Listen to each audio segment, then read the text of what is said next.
September 16th, 2018. It's late Sunday night in Jacksonville, Florida, a city that's one of America's foremost military towns. One of the largest naval air stations in the United States is located here in Jacksonville. There are about 75,000 uniformed personnel and civilian military employees in the Jacksonville area. Because military folks are always on the move to different duty stations and they get promoted and transferred, there's a lot of turnover. But some service members do put down roots. Just after midnight, Duval County 911 receives a frantic call from the normally quiet suburban home of Chief Petty Officer Andrea Washington. 911, look, we need somebody here immediately. The caller is Marvin Jefferson. He says that he and Andrea's fiance, Danny Beard, had just walked in and found her lying on the floor. There's blood everywhere. There's blood on the carpet. There's blood on the wall. There's blood everywhere. And according to Marvin, there's nothing they can do for Andrea. She seems to be on the floor dead.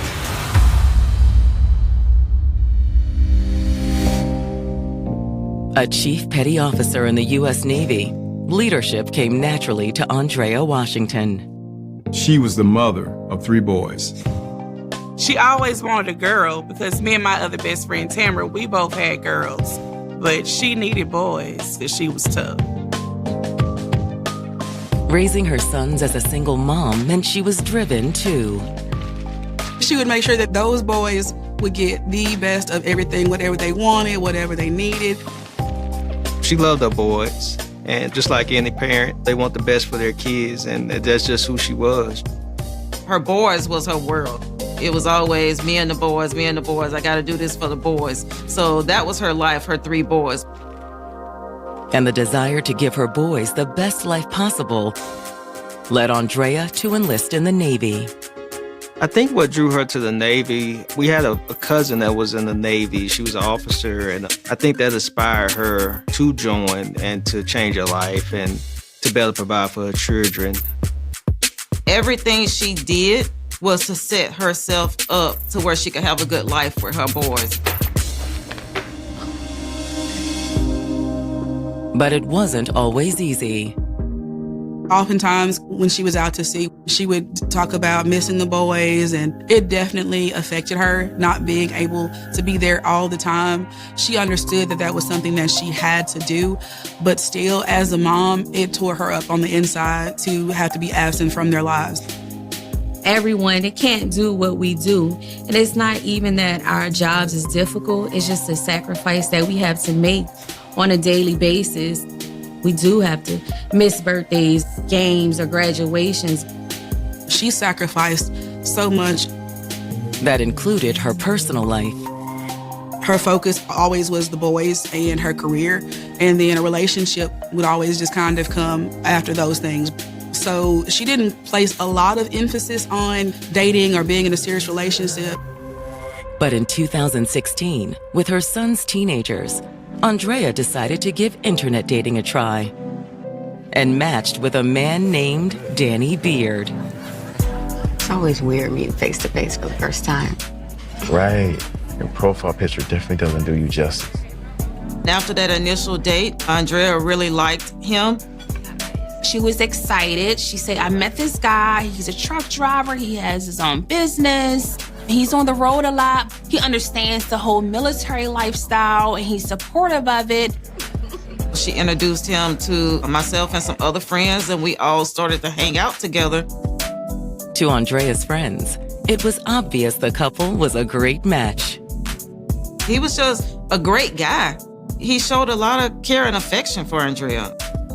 He was really good with the boys. She was able to rely on him keeping the boys while she was out at sea. He would make sure the boys was clean, they were fed, they got to school on time. He would make sure they did their homework. And that was the one thing she was searching for in a partner. Not only somebody that loved her, but somebody that also loved her boys.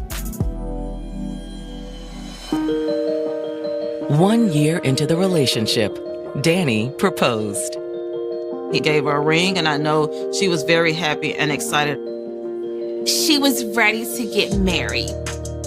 family was very important to her. So to have a whole family and be able to raise her boys with someone that can step in as that second parent, that was part of the excitement for her. We were really very happy for her. I couldn't think of a person more deserving to have a happy ending than her. And before they exchanged vows, Andrea hit another well-deserved milestone. In September of 2018, she was promoted to Chief Petty Officer. Chief Petty Officer is one of the higher enlisted ranks of the Navy, very difficult to obtain, very competitive. So it was a crowning professional achievement in her naval career. In a male-dominant profession, to rank up in that manner lets me know that she was not only passionate and ambitious, but she was respected and revered. I was able to travel down to Jacksonville and witness her get promoted. It was a great experience. I was proud of her. But now, just 48 hours after the promotion ceremony, Danny and his friend Marvin have found Andrea on the floor of her Jacksonville home. There's blood everywhere. There's blood on the carpet. There's blood on the wall. There's blood everywhere. They think she's been shot. Can we try to start CPR? No, look, she's beyond that. She's beyond that. Send someone immediately. When first responders arrive at the scene, they find Marvin and Andrea's fiance, Danny Beard, waiting outside.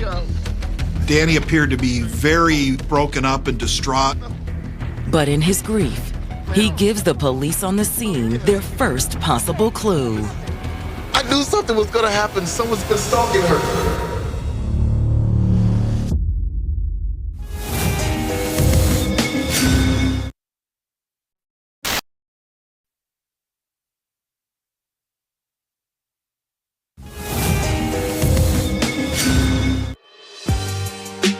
Newly promoted to Chief Petty Officer, Andrea Washington had it all. She was a wonderful mom. She's thriving in her career. She has the support of her boyfriend. She seemed really happy. She was living her best life. Until it all came to a sudden, shocking end. Andrea! Her fiance, Danny Beard, and his friend Marvin Jefferson found her dead in her home. They found her laying on the floor in a pool of blood. Send someone, please. We need help. Please. And when they get there, paramedics confirm that she is dead. When homicide detectives arrive on the scene, they speak briefly with Danny and Marvin outside the house. So you think someone was stalking her? Look, that's what she said. That afternoon, Danny Beard was texting her. And according to Danny, everything was fine. The kids were staying with family, so Andrea had been hanging out with her friends. But then, a little after 9 p.m., he'd received another text. Andrea told him that someone was following her. I tried calling her, but she wouldn't answer. That's when he became very concerned that something might have happened to her. It was also when he decided to go check on Andrea. He went to his friend Marvin's house first to see if he would come over with him. To see what happened, just in case. He felt like he couldn't go over there alone. But now, he wonders if he had made the right choice. I should have got here sooner. While uniformed officers transport Danny and Marvin to the station for formal statements, detectives conduct a walkthrough of the crime scene. The crime scene itself was in good condition. Her home was well kept. But in the kitchen, detectives found clear evidence of a struggle. Where the kitchen enters into the master bedroom, there was a broken wine bottle, scattered glass throughout the floor. Andrea's body is only a few feet away. Andrea Washington was found in the threshold of her bedroom. She's been shot multiple times, including at least once in the head. At the scene, There were 3 live rounds, as well as 3 shell casings. The empty casings and live rounds are all .25 caliber. With smaller calibers, sometimes the ammunition may be a little bit less reliable, so the round may not fire, and you can cycle the weapon and it ejects the live round, so it may have been a misfire. Then, looking around the room, detectives quickly realize something is missing. Andrea's phone is not anywhere in the house, indicating that the killer must have taken it with them. One of the first things that investigators look for is a victim's cell phone, because that contains a whole lot of clues. They aren't without any clues, however. There was a ball cap sitting on the couch, and that seemed to be out of place. They thought the killer had likely left the baseball cap. Despite that, there are also signs that Andrea's killer tried to cover their tracks. She had an ADT home security system. But somebody had removed a lot of the components of that system. All of the security cameras and equipment was gone. That told investigators that it was somebody that knew about the security system. After completing their walkthrough of the crime scene, the detectives conduct a brief canvass of the surrounding homes. But none of the neighbors reported hearing or seeing anything unusual that night. We had no eyewitnesses. We had no neighbors reporting a fleeing suspect. They didn't hear any arguing that night. They didn't hear anything along those lines. So we really had a case where all we really had was what we had at that house. Hoping Danny and his friend Marvin can help fill in the blanks, the detectives head to the station to take their statements. Detectives sit down with Marvin first, since he made the initial 911 call. They started by asking how he knew Andrea and Danny. Well, I met Danny through Andrea, so it's only been over a year, but probably less than 2. Gotcha. How did you know Andrea? We worked together on the ship. Like Andrea, Marvin was also in the Navy. Next, the questions turn to Andrea and Danny's relationship. Are they good? They're not good? Marvin said that relationship between Danny and Andrea was rocky. There was constant ups and downs, challenges. I done played the middleman in their relationship the whole time. And according to Marvin, Andrea and Danny had recently split up. I suggested it. Because they arguing so much, I just need to give up on each other. Completely wrong. They stopped seeing each other shortly before she was discovered deceased. Well, it was, Danny just went out of the house. She wanted him out. But it was why Andrea really wanted Danny out that raised the red flags for detectives. She had been telling me that he abused her.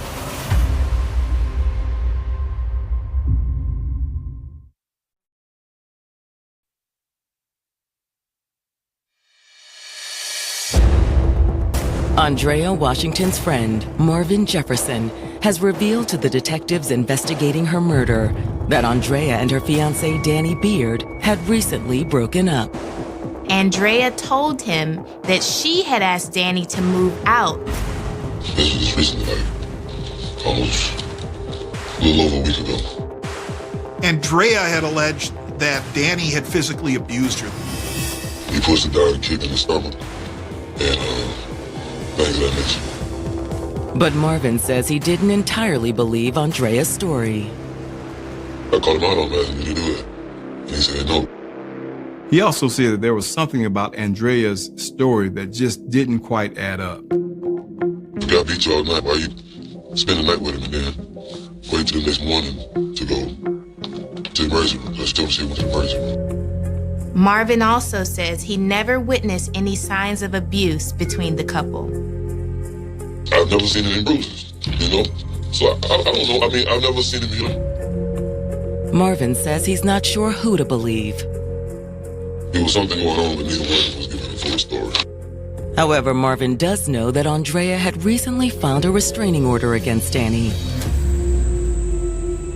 There was a court date scheduled for the day after she was murdered. According to Marvin, that's why Danny came by his place prior to checking on Andrea. He knew he couldn't go by himself, but he got a restraining order on him, and they supposed to go to court.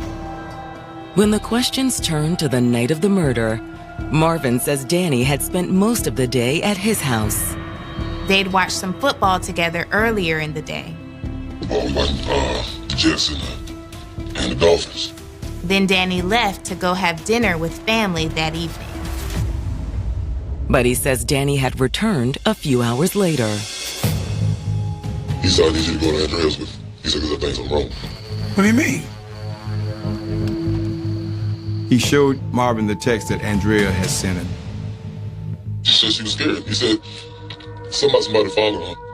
They'd been following her all day or something. And he told her to call the police. Did she call the police? I don't know, man. He called her back, and she wasn't picking up. And he said it's not like her to not answer the phone whenever you call her. Marvin says he'd agreed to go over to Andrea's with Danny. He goes to the door. He rings the doorbell. Nothing happens, so he's knocking on the door. Boom, boom, boom, boom, boom, boom. Andrea, calling Andrea. Andrea! Still no answer, so he reaches down and turns the door, and the door opens.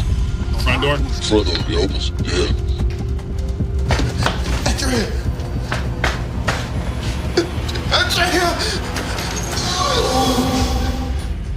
As soon as he turned on the lights, he saw her laying on the floor, covered in blood.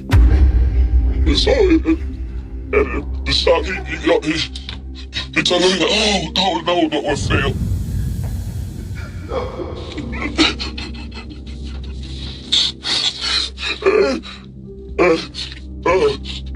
And she was laying on the floor.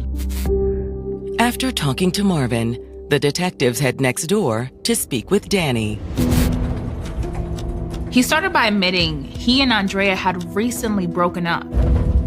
Danny told the investigators that their relationship was going really well until he lost his job.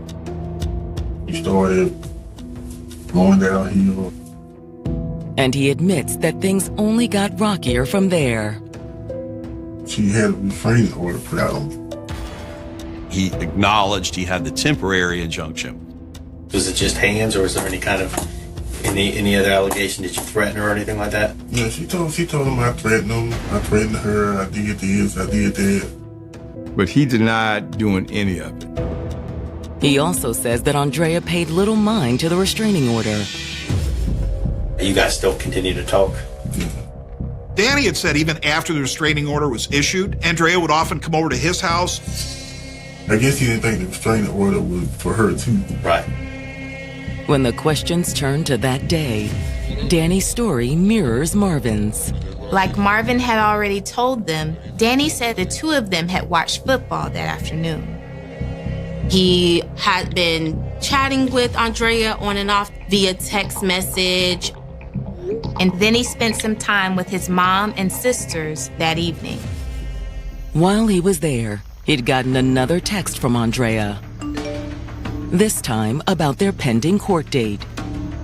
She told me, well, I'm sorry about everything. I know you didn't push me. I know you didn't do this. I know you didn't do that. She said, I'm still in love with you. She said, I just wanted you out of the house. That's why she did all this stuff. Danny was under the impression that Andrea was going to go to court with him and actually push to have the restraining order lifted. But according to Danny, at around 9 that night, the tenor of Andrea's texts had suddenly changed. She said, Danny, please help. Andrea had told him that she was scared. Like, what's wrong? Like, somebody is like chasing, like following her. Somebody named T.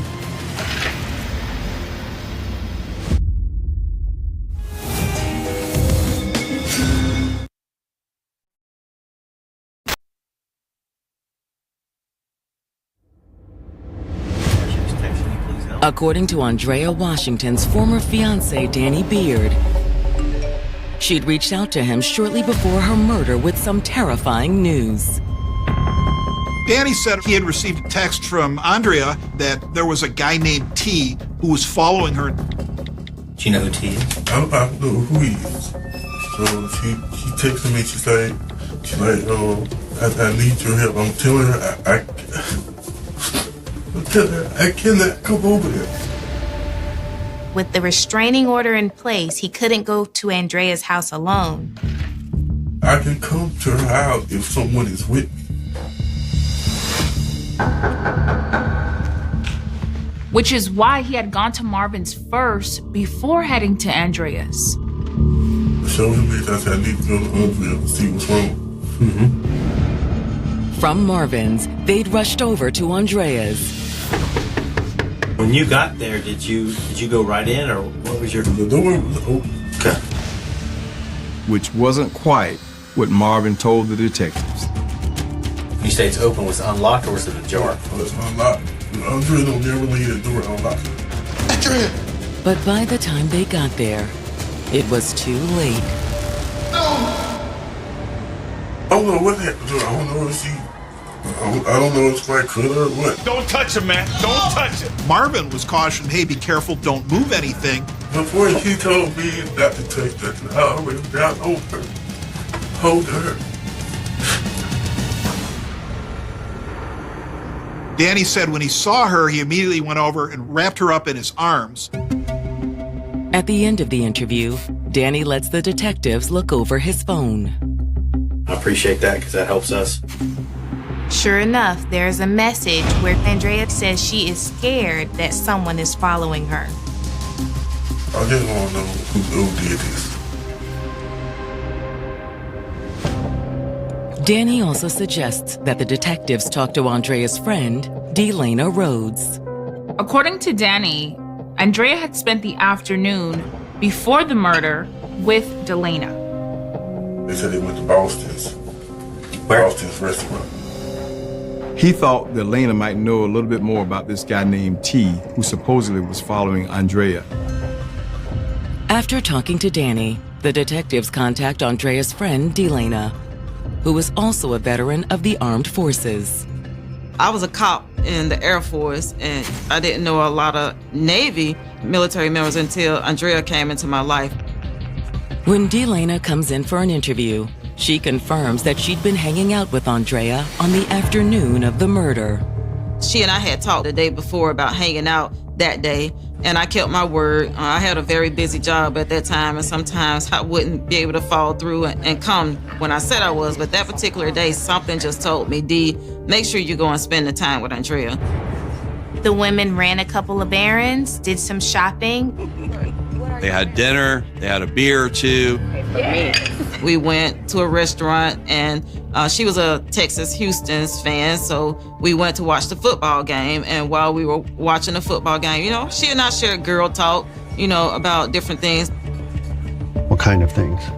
Well, mostly Danny. She had court the next day. We kind of talked about that.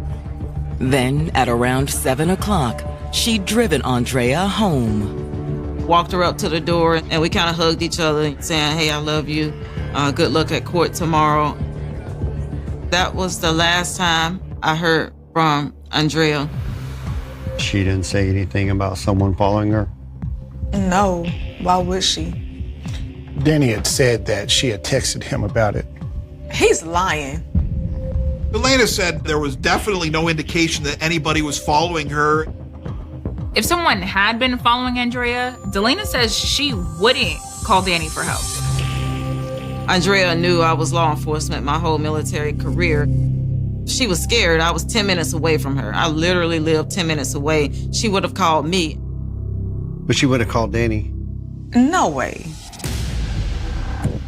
Whatever had happened, he was connected to it. I didn't know at that time if he had did it or if he had had someone else to do it, but I knew he was connected. No.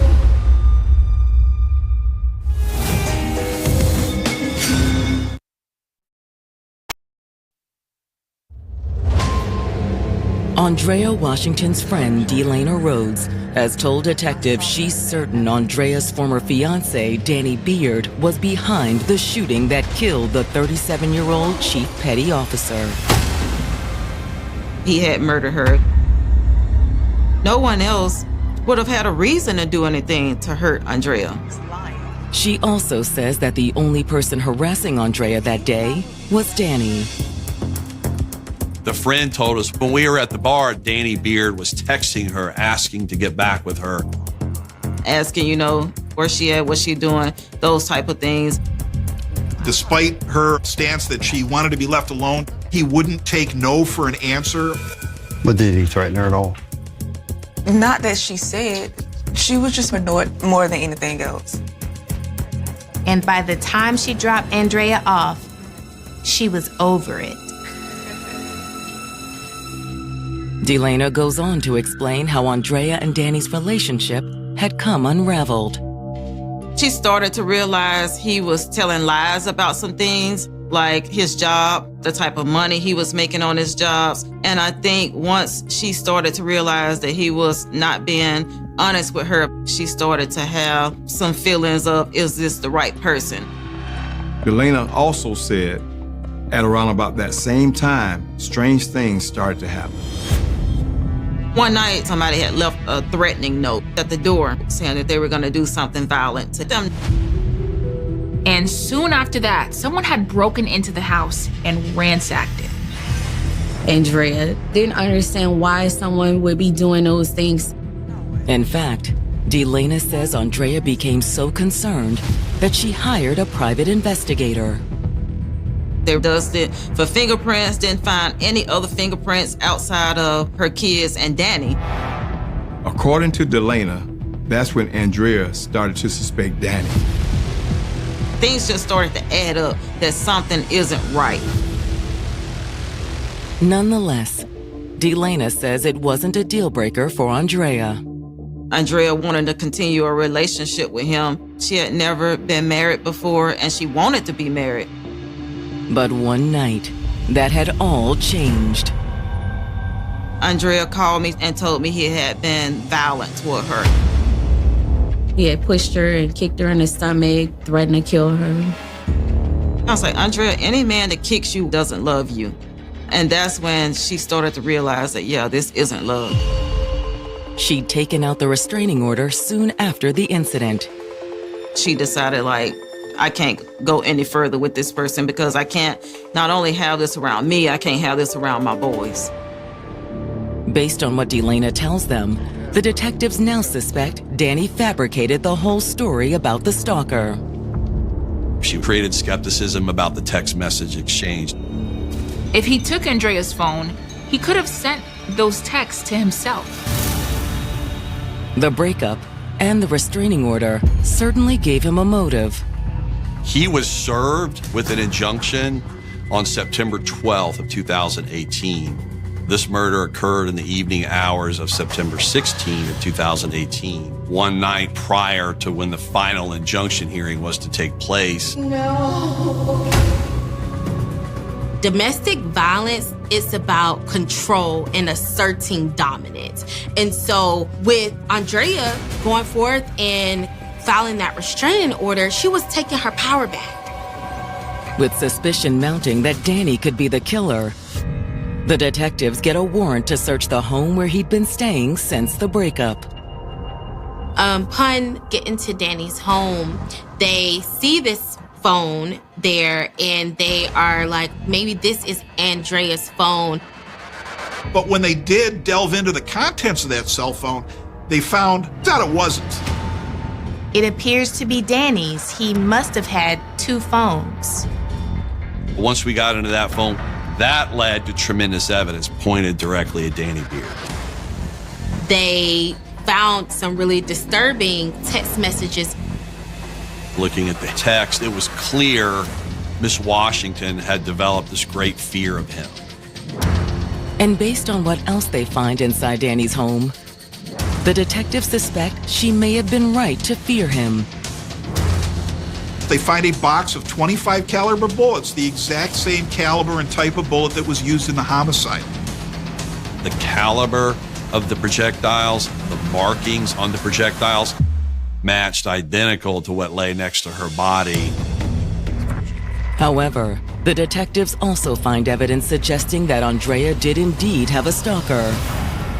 And his name was Danny Beard. On his phone, he had an app that gave him access to Andrea's security cameras. He has more than 900 photos saved from the surveillance cameras. That told us that Danny Beard was watching her, using it to sort of monitor her, obsessively taking these still photos. But it's another photo the detectives find that could prove key to solving the case. They notice a photo of Andrea and Danny together. And in the photo, he's wearing a hat that looks a lot like the cap that was found on Andrea's couch at the crime scene. But if the hat was Danny's, when had he left it there? A quick search back through the security camera images saved on Danny's phone provides a possible answer. All day long, the still shots never showed the cap on the couch. It only showed up after Andrea's murder.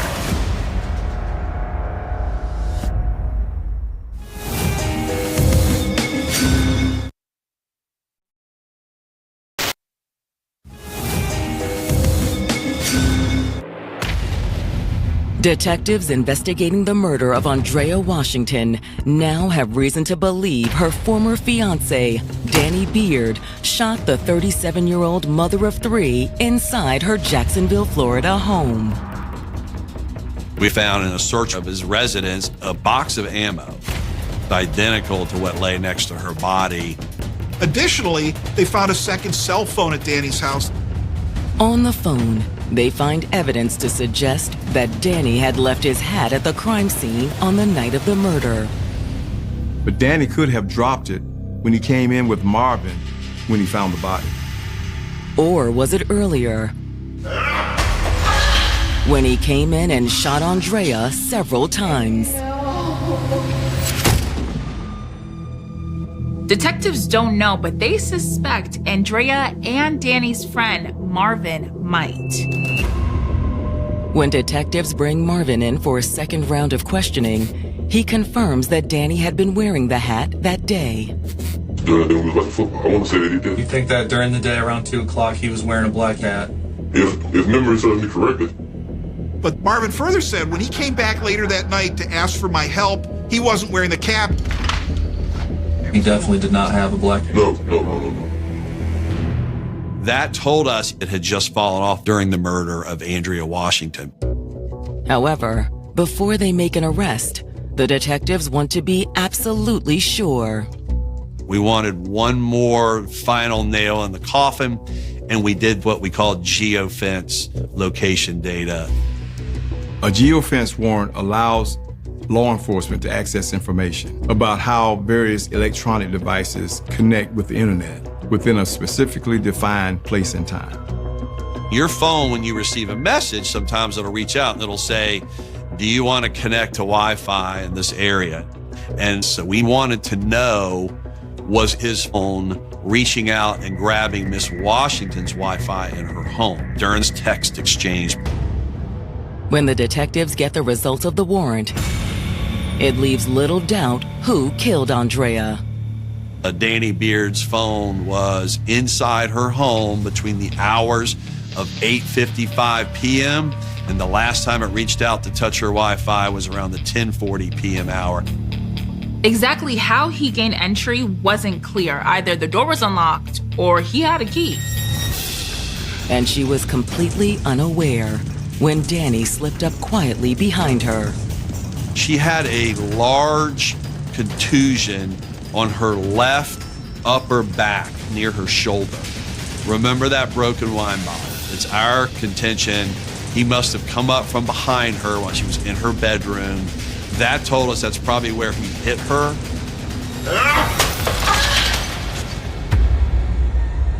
She started to flee out of the bedroom, and he shot her. She dropped after the first gunshot.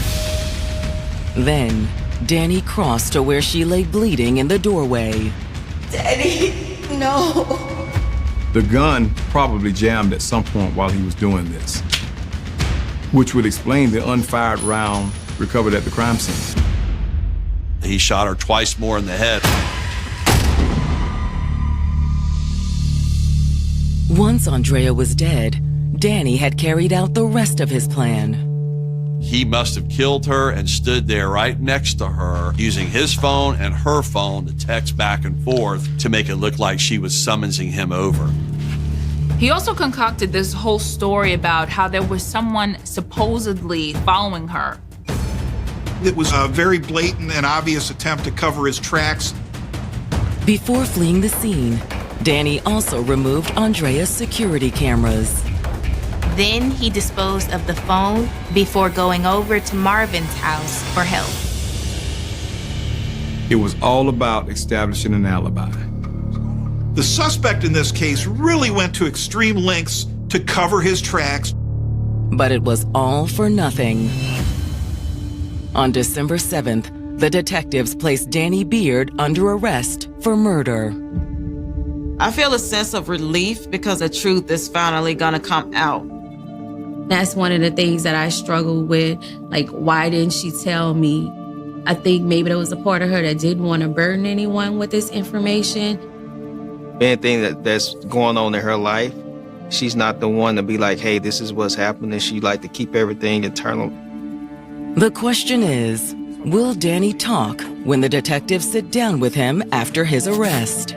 I didn't do this.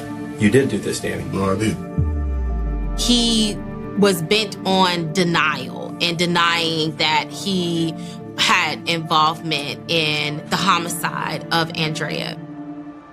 But as his trial date approaches, it becomes clear that Danny and his attorneys can see that the odds are stacked against them. They came to us and said, would the family be interested in a disposition in this case? He'll admit guilt, he'll plead guilty. The prosecutor saw the advantages in making a deal. Andrea's family also consents. They simply wanted the defendant to be held accountable. In June of 2023, almost 5 years after he killed Andrea, Danny pleads guilty to murder. He apologized, but it didn't seem genuine. That was something that he clearly just read and felt obligated to do because he took that plea deal. He never showed remorse. He had a smirk on his face. The judge sentences Danny to 30 years in prison. He was in his early 40s, so after he serves his prison term, if he makes it out of prison, he's going to be an elderly man. And we felt that plea accomplished a lot of goals. But no punishment can take away the pain of Andrea's loved ones, especially her children's. It's been tough. They lost their mother at a young age. So I think it was a challenge for them and probably continue to be a challenge as they navigate through life. I pray that the boys know that their mom loved them more than anything. In the interim, Andrea's friends and family have done everything they can to preserve her memory, not just for her sons, but for others as well. It's extremely important to continue to keep her name alive so that this don't happen to somebody else. I think it's important that her story is shared, primarily because when it comes to domestic violence, I believe a lot of people think it's just about being mentally weak or physically weak. And sometimes the strongest person, they may know that, hey, I have to get out of this situation, but they may not know how. Even after an injunction is served, if there's repeated contact, let law enforcement know, because those are very dangerous situations. And don't feel ashamed because it isn't your fault that this is happening. On a warm afternoon in New York City, inside a quiet storage building in Manhattan, a man was doing something ordinary. He was working. There was no weapon in his hands. No criminal plan. No secret operation. No reason for anyone to fear him. Ousmane Zongo was surrounded by the things he loved, pieces of African art, traditional instruments waiting to be repaired, objects that carried stories from a continent thousands of miles away. To him, these were not just materials. They were memories. They were pieces of home. For years, Usman had built his life around patience and craftsmanship. He was the kind of person who could take something broken and give it another chance. A damaged instrument, a forgotten piece of art, an object that others might throw away, he knew how to restore it. But on May 22, 2003, inside a building where he was trying to create a better future, Usman Zongo himself would become something that could never be repaired. His death would happen in only a few minutes. A few moments of confusion.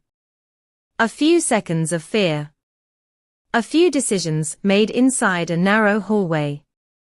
And when those seconds were over, a husband, a father, and an innocent man would be gone. The story of Usman Zongo is not only about a police shooting. It is about a collision between two completely different realities.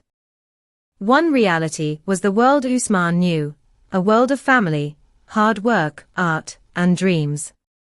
The other was the world of a police operation, a world of suspicion, weapons, and split-second judgments. On that day, those two worlds met inside Chelsea Mini Storage in Manhattan. And the result was irreversible. Before the gunshots echoed through the building, Usman Zongo was not a name connected to controversy. He was not a headline. He was not a symbol.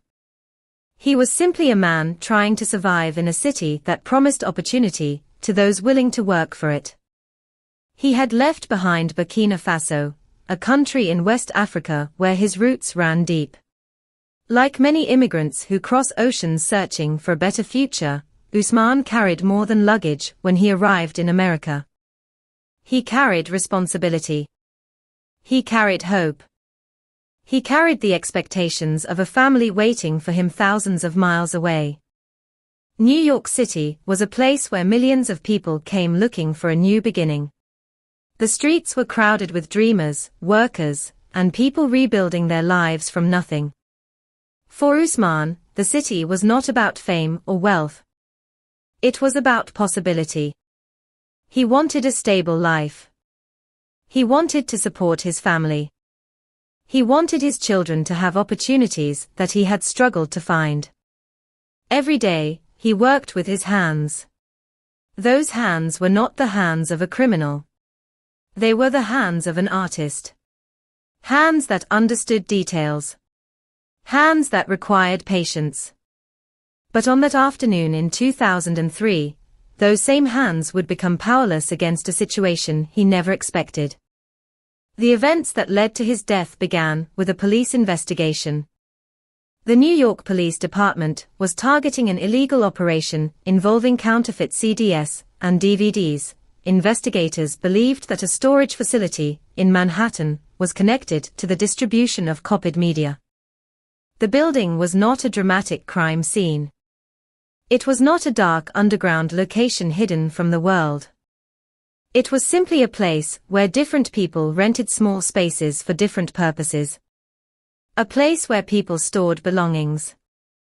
A place where workers came and went. A place where Usman had created his small workshop. But when police entered the building, they were not looking for him. They did not know his name. They did not know his story. They did not know that behind one of those storage doors was an artist repairing objects from his homeland. To the officers involved in the operation, the building represented a possible criminal location. To Usman, it was his workplace. And that difference in perspective would become the center of the tragedy. The officers conducting the operation were not all wearing traditional police uniforms. Some were in plain clothes. Some were trying to approach suspects without drawing attention. For police, this was a tactical decision. For someone inside the building who did not know what was happening, it created confusion. And confusion can become dangerous when combined with fear.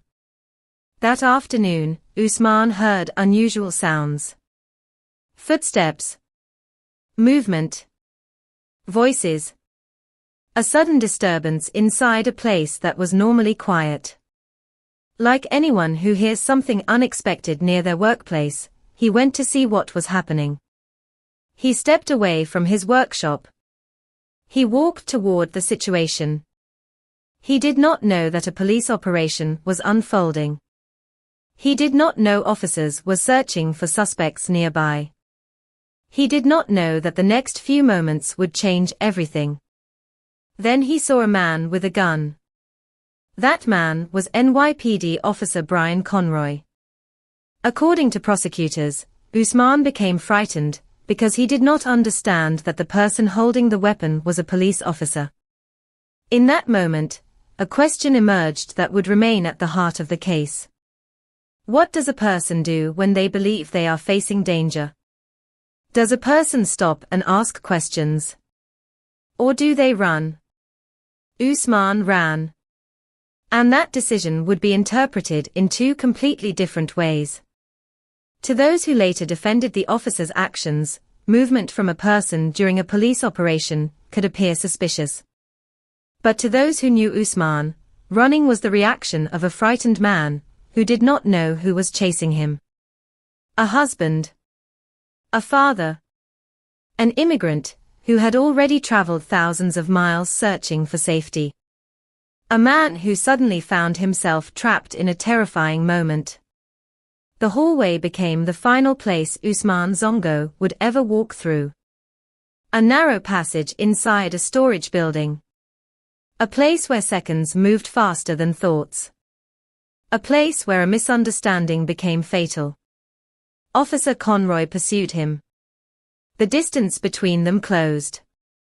The tension increased. And then came the sound that would forever change the lives of everyone connected to Usman. Gunshots. 4 shots. 4 moments that ended a life built over decades. Usman Zongo collapsed. The man who came to America carrying dreams was now lying on the floor of a building where he had only been trying to work. The investigation that followed would reveal something devastating. Usman was not part of the criminal operation police were investigating. He was not carrying a weapon. He had no criminal record. He was not the person officers were looking for. He was simply in the wrong place at the wrong moment. But for his family, those facts came too late. A question remained hanging over the tragedy.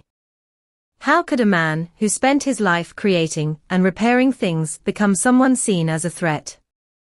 How could a person trying to build a future become the victim of a decision made in seconds? The death of Usman Zongo would soon become part of a larger national conversation about policing, immigrant communities, and the use of deadly force.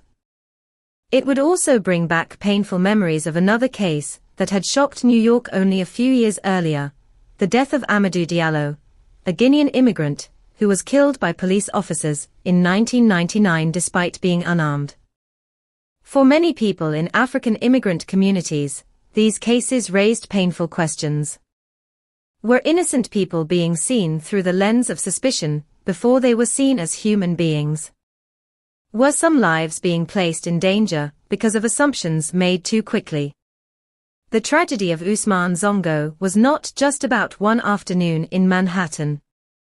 It was about a life that had begun far away in Burkina Faso. A life shaped by family, culture, and determination. A life that crossed continents in search of hope. And a life that ended in a place where he was supposed to be safe. Years later, people would remember Usman not because of how he died, but because of who he was before that moment. A craftsman. A father. A man who believed hard work could create a better tomorrow. But his story would leave behind a haunting question that still echoes. What happens when an innocent person is mistaken for a danger in just a few seconds? And how much does a family lose when a single moment cannot be taken back? New York City in the early 2000s was a place still carrying the weight of a wounded history. The skyline had changed forever after September 11, 2001. The city that had always been known as a symbol of ambition and possibility was now also a city shaped by fear, security concerns, and a heightened awareness of danger. Police officers moved through the streets with a different sense of responsibility.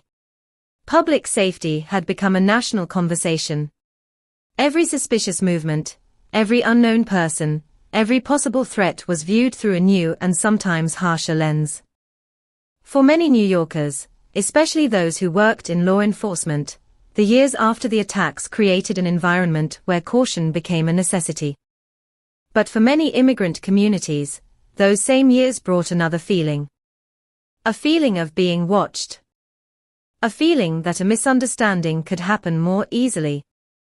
A feeling that being unfamiliar, foreign, or different could sometimes make someone appear suspicious before they were ever understood. It was within this complicated atmosphere that Ousmane Zongo was trying to build a life. He was one of thousands of immigrants who arrived in New York every year carrying dreams that were both simple and powerful. A chance to work. A chance to support family. A chance to create something meaningful. New York had always been a city built by immigrants. The languages spoken on its streets reflected the entire world. In neighborhoods across Manhattan, Queens, Brooklyn, and the Bronx, people from different continents built communities while trying to adapt to a city that moved faster than almost anywhere else on Earth. For someone arriving from Burkina Faso, New York was overwhelming. The buildings seemed endless. The streets were constantly alive. The rhythm of the city was completely different from the quiet landscapes and familiar communities he had known. But Ousmane was not searching for comfort. He was searching for opportunity. He understood that a new life required sacrifice. He understood that success would not come quickly. And like many immigrants before him, he accepted the challenges because he believed the future could be better than the past.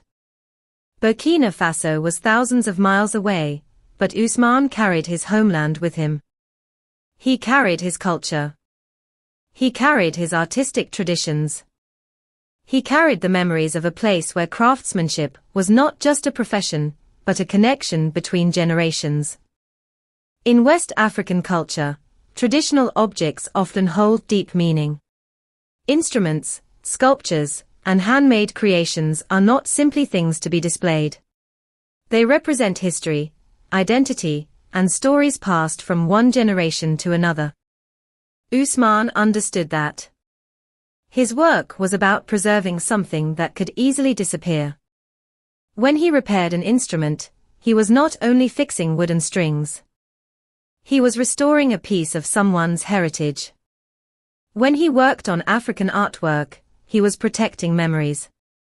That was the kind of work that defined him. Quiet. Patient. Careful. Far away from the image of crime that would later surround the location where he died. The place where Ousmane worked was Chelsea Mini Storage, located in Manhattan.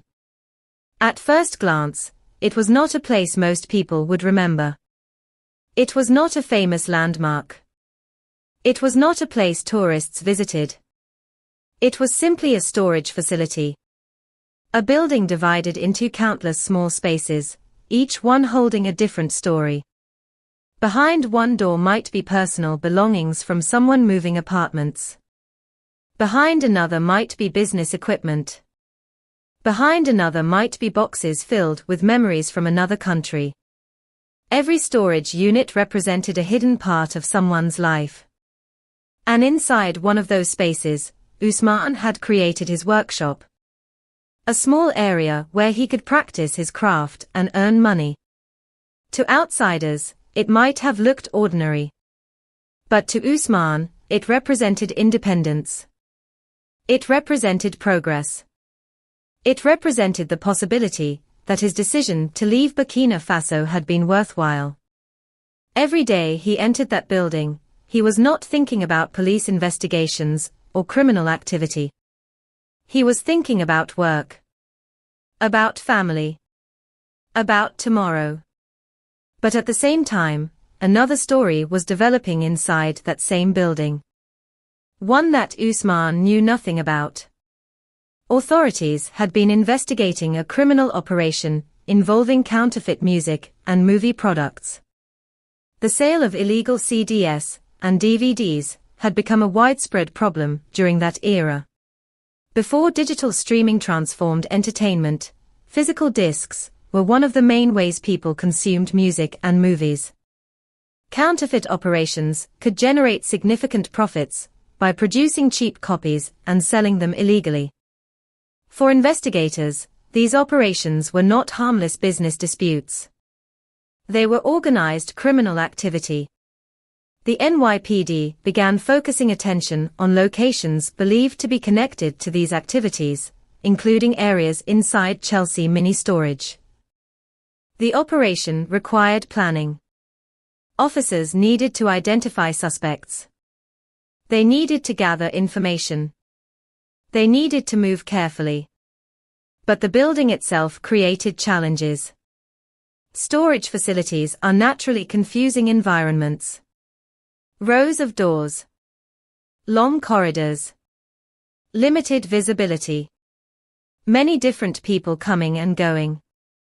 Someone walking through the hallway could be a suspect. Or they could simply be a worker. Someone opening a storage unit could be involved in illegal activity. Or they could simply be doing their job. The environment created uncertainty. And uncertainty is where tragedies often begin. On May 22, 2003, officers entered Chelsea Mini Storage as part of their investigation. Some officers were not wearing traditional police uniforms. Some were dressed in plain clothes. From the perspective of law enforcement, this approach was intended to help them operate effectively. But from the perspective of someone inside the building who did not know what was happening, the situation was very different. Imagine walking through your workplace. Imagine hearing unfamiliar voices. Imagine seeing people moving quickly. Imagine seeing someone holding a weapon. And imagine not knowing whether the person in front of you is there to protect you or harm you. That was the uncertainty surrounding the final moments of Ousmane Zongo's life. He was not entering a dangerous situation intentionally. He was not confronting police. He was not searching for trouble. He was simply a man reacting to a confusing scene unfolding around him. The tragedy was built on a chain of assumptions. Police officers were looking for criminals. Ousmane was simply present. Officers saw movement during an investigation. Ousmane saw people he did not recognize. Police saw a person running. Ousmane saw a frightening situation and tried to escape. Each side experienced only a small part of the reality. And in a matter of seconds, those separate realities collided. The investigation that followed would force everyone to examine what happened inside those hallways. What did the officers see? What did Ousmane understand? Could the outcome have been different? Could communication have prevented tragedy? Could one more second of patience have changed everything? These questions would follow the case for years.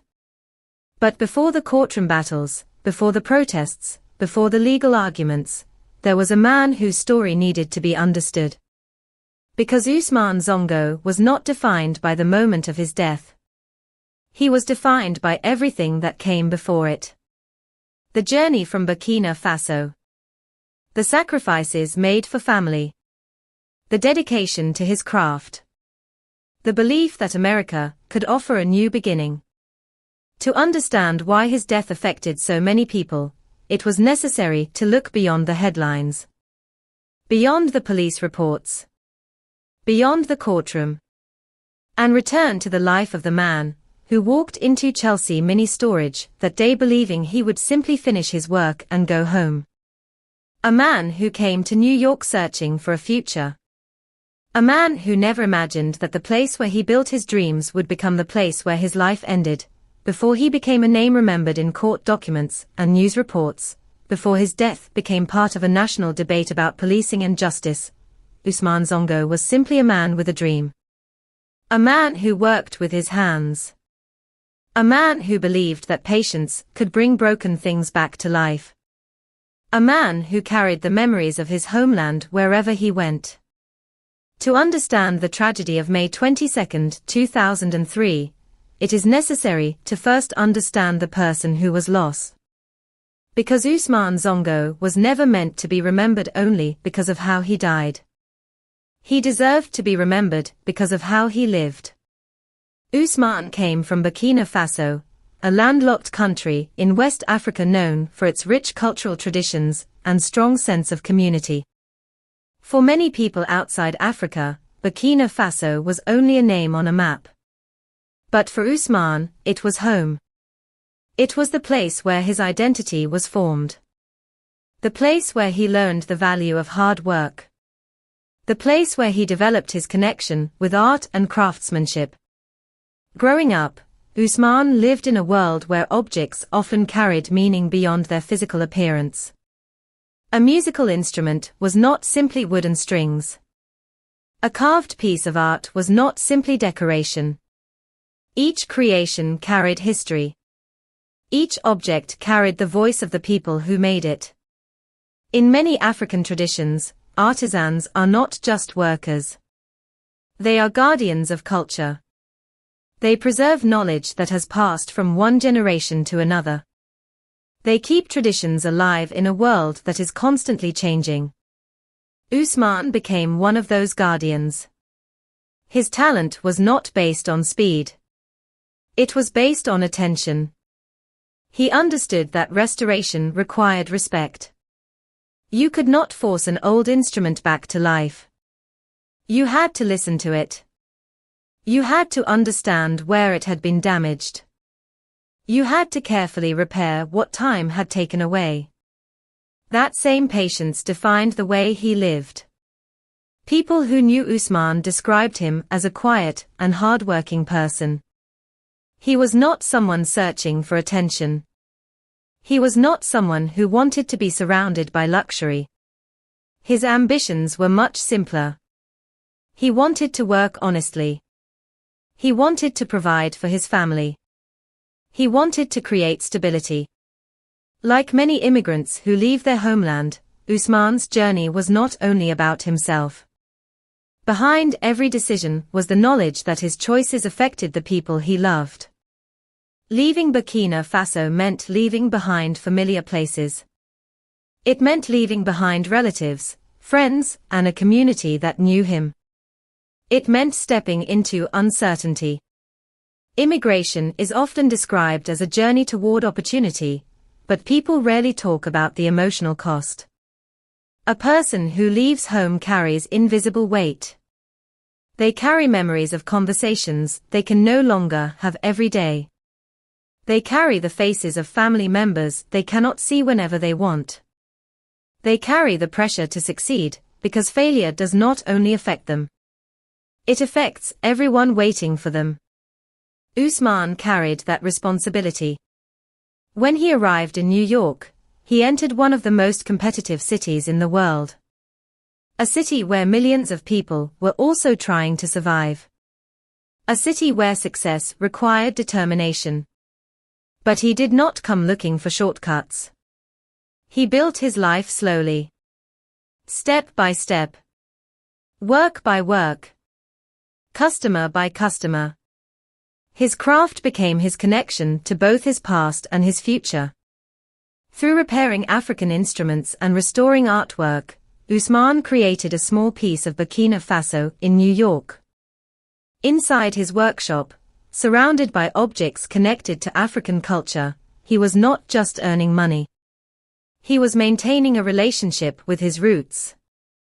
The world outside his workspace moved quickly. Cars rushed through Manhattan streets. People hurried from one destination to another. Businesses competed for attention. But inside his small working area, Ousmane followed a different rhythm. The rhythm of craftsmanship. The rhythm of concentration. The rhythm of someone who believed that careful work mattered. For his family, his journey to America represented hope. Like many families separated by migration, they depended on his success. The money he earned was not simply income. It represented food, education, security, and possibility. Every day he worked was connected to the people he loved. Every repaired instrument was part of a larger purpose. He was building something. Not just a business. A future. But that future was fragile. Because immigrant lives often exist between two worlds. Ousmane was building a new life in America, while remaining emotionally connected to Burkina Faso. He was physically far away from home, but his responsibilities and relationships remained there. That connection made his life meaningful. It also made his loss even more painful. When news of his death reached his family, they were not hearing about a stranger. They were hearing about a husband. A father. A person whose absence would change their lives forever. The details of what happened inside Chelsea Mini Storage were difficult enough for anyone to understand. But for those who knew Ousmane, one fact was impossible to accept. The man they knew did not match the image of a dangerous person. He was not aggressive. He was not violent. He was not someone searching for conflict. He was a craftsman. A person whose daily work involved repairing delicate objects, not destroying them. The contrast was devastating. The same hands that carefully restored traditional instruments could no longer hold them. The same person who traveled across the world searching for opportunity became the center of a tragedy he never chose. In the days following his death, people who knew him struggled with the same painful question. How could this happen to Ousmane? How could someone so focused on building a better life become caught in such a devastating misunderstanding? For many members of the African immigrant community in New York, Ousmane's story felt deeply personal. They saw themselves in him. They saw the immigrant experience. The sacrifices. The hopes. The vulnerability. Many immigrants arrive in America believing that hard work and honesty can protect them. They believe that if they follow the rules, contribute to society, and avoid trouble, they will be safe. Ousmane believed that too. He came to America not as someone looking for conflict. He came as someone looking for a chance. And that is what made his death so difficult for many people to understand. The tragedy was not only that a man died. The tragedy was that a man who represented hope became a symbol of uncertainty. A symbol of the fear that an ordinary person can suddenly become involved in a life-changing event without warning. Years later, when people spoke about Ousmane Zongo, they did not speak only about the police officer involved. They spoke about the man who was lost. They spoke about his artistic talent. They spoke about his dedication. They spoke about his family. They spoke about the life he should have continued living. Because behind every case file is a human being. Behind every headline is a person with memories, relationships, and dreams. And before Ousmane Zongo became part of a national conversation about justice and accountability, he was something much more important. He was a father who wanted to provide for his children. He was an immigrant who believed in a better future. He was an artist who preserved the stories of his culture. He was a man who spent his life repairing broken things. But on a day that should have been ordinary, inside a building in Manhattan, his own story was suddenly and violently interrupted. And the world would soon begin asking why. On the afternoon of May 22, 2003, Ousmane Zongo entered the place where he had spent countless hours working, believing it would be another ordinary day. There was no reason for him to think differently. There was no warning that his life was about to change forever. For Ousmane, the day began like many others in New York. A day of work. A day of responsibility. A day focused on the simple goal of earning a living and continuing the life he had worked so hard to build. Inside his small workspace at Chelsea Mini Storage, he was surrounded by the objects that represented both his profession and his identity. Traditional African instruments, cultural artwork, items waiting for repair, pieces of history that needed careful attention. The environment was familiar. The sounds were familiar. The routine was familiar. But outside his workspace, another situation was unfolding. A police operation was already in motion. And Usman had no idea that the building he considered his workplace had become the center of an investigation. The New York Police Department had been tracking an alleged counterfeit media operation. Investigators believed that illegal copies of CDs and DVDs were being stored and distributed from locations inside Chelsea Mini Storage. To the officers involved, this was a criminal investigation. They were looking for suspects. They were trying to gather evidence. They were entering the building with a specific purpose. But for the people who worked inside the facility, there was no obvious sign that anything unusual was happening. The storage building contained many different individuals with many different reasons for being there. Some people stored personal belongings. Some used their units for small businesses. Some worked quietly behind closed doors. Usman was one of those people. He was not connected to the investigation. He was not aware that police were searching for anyone. He was simply working. The operation became complicated because the officers were not easily recognizable as police. Some were dressed in plain clothes rather than standard uniforms. From a tactical perspective, this allowed officers to approach their targets without immediately revealing their presence. But from another perspective, it created a dangerous uncertainty. A person inside the building might not see a police officer. They might only see an armed stranger. And that difference would become one of the most important elements of the entire case. At some point during the operation, sounds inside the building began to change. The quiet atmosphere of a storage facility was interrupted. There was movement. There was urgency. There were unfamiliar voices. For someone who had no knowledge of the police investigation, the situation must have been confusing. Usman heard the activity around him.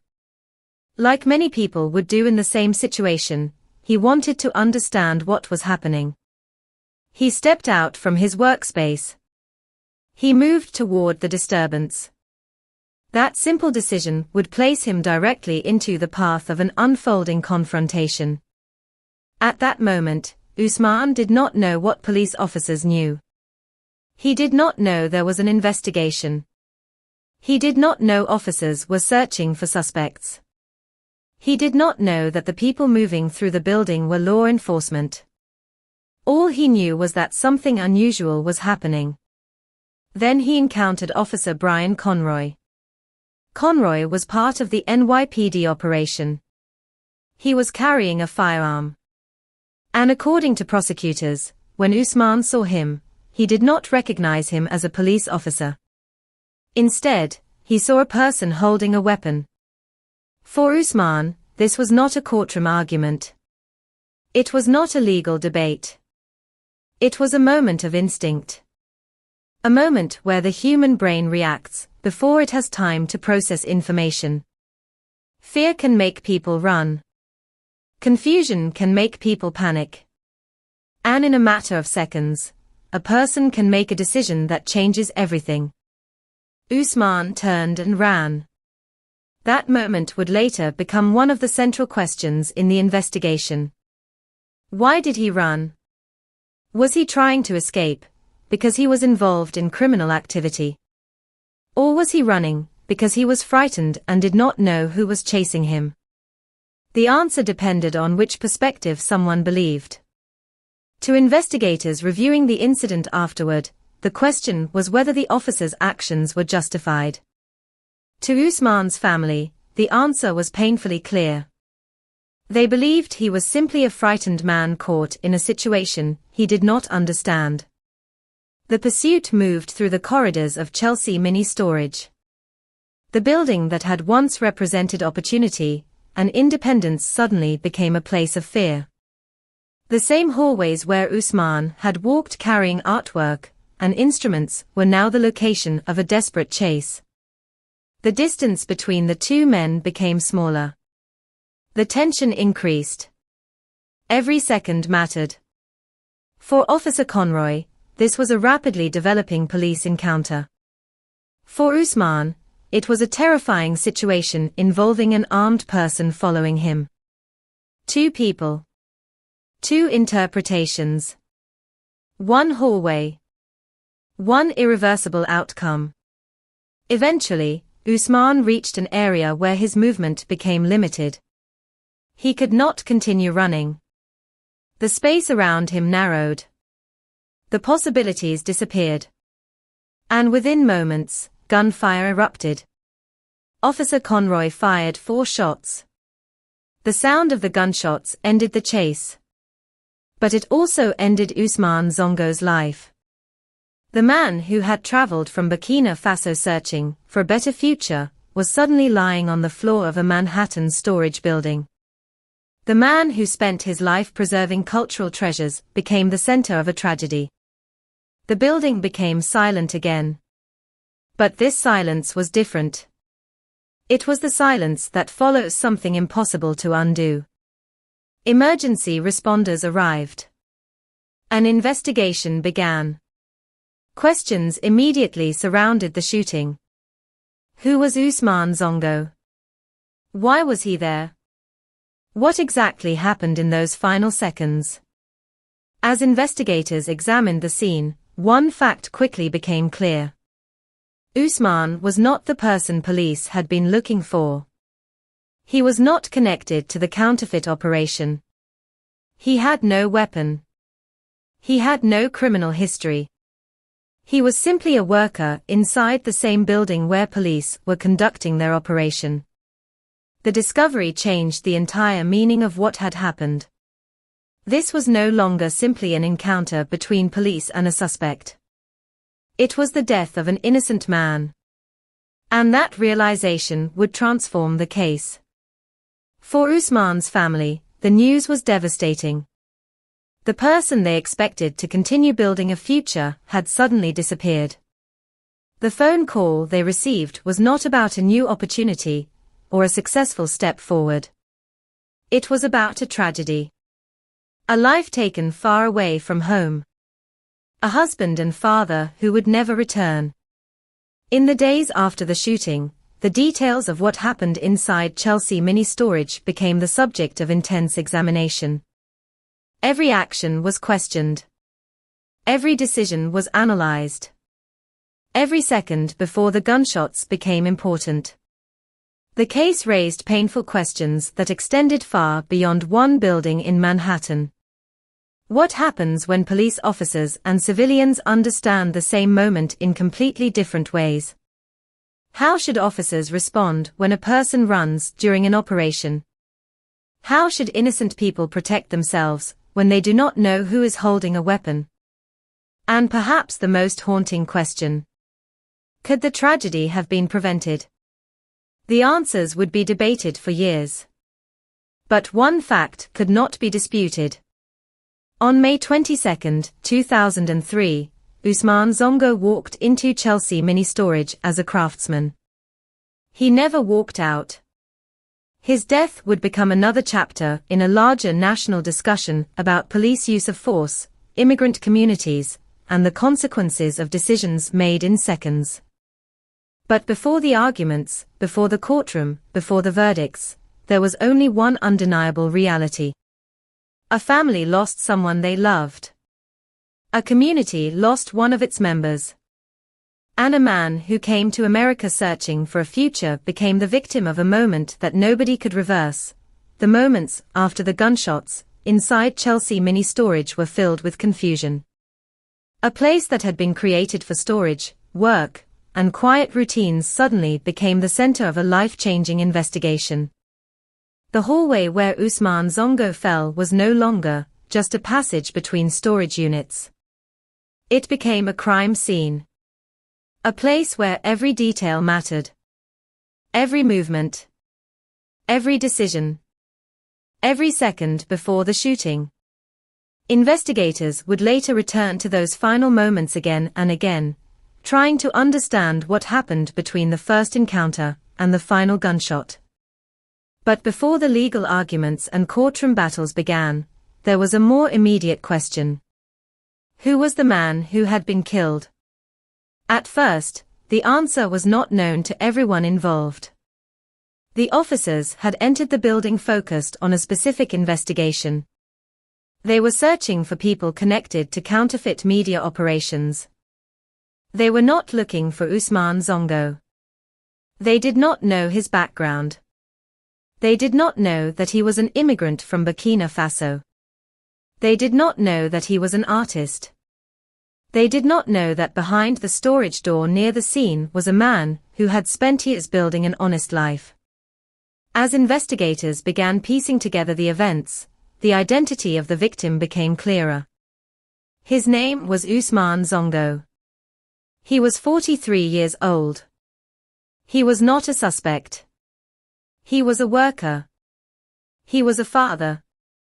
He was a husband. He was someone whose life had nothing to do with the criminal investigation taking place around him. That discovery changed the atmosphere surrounding the case. A police operation that had begun with the goal of stopping illegal activity had ended with the death of a person who was not involved. And now investigators had to examine a difficult question. How did a man, who was not part of the investigation, become the person who died? The first stage of any shooting investigation is understanding the physical evidence. The scene itself becomes a silent witness. The position of the people involved.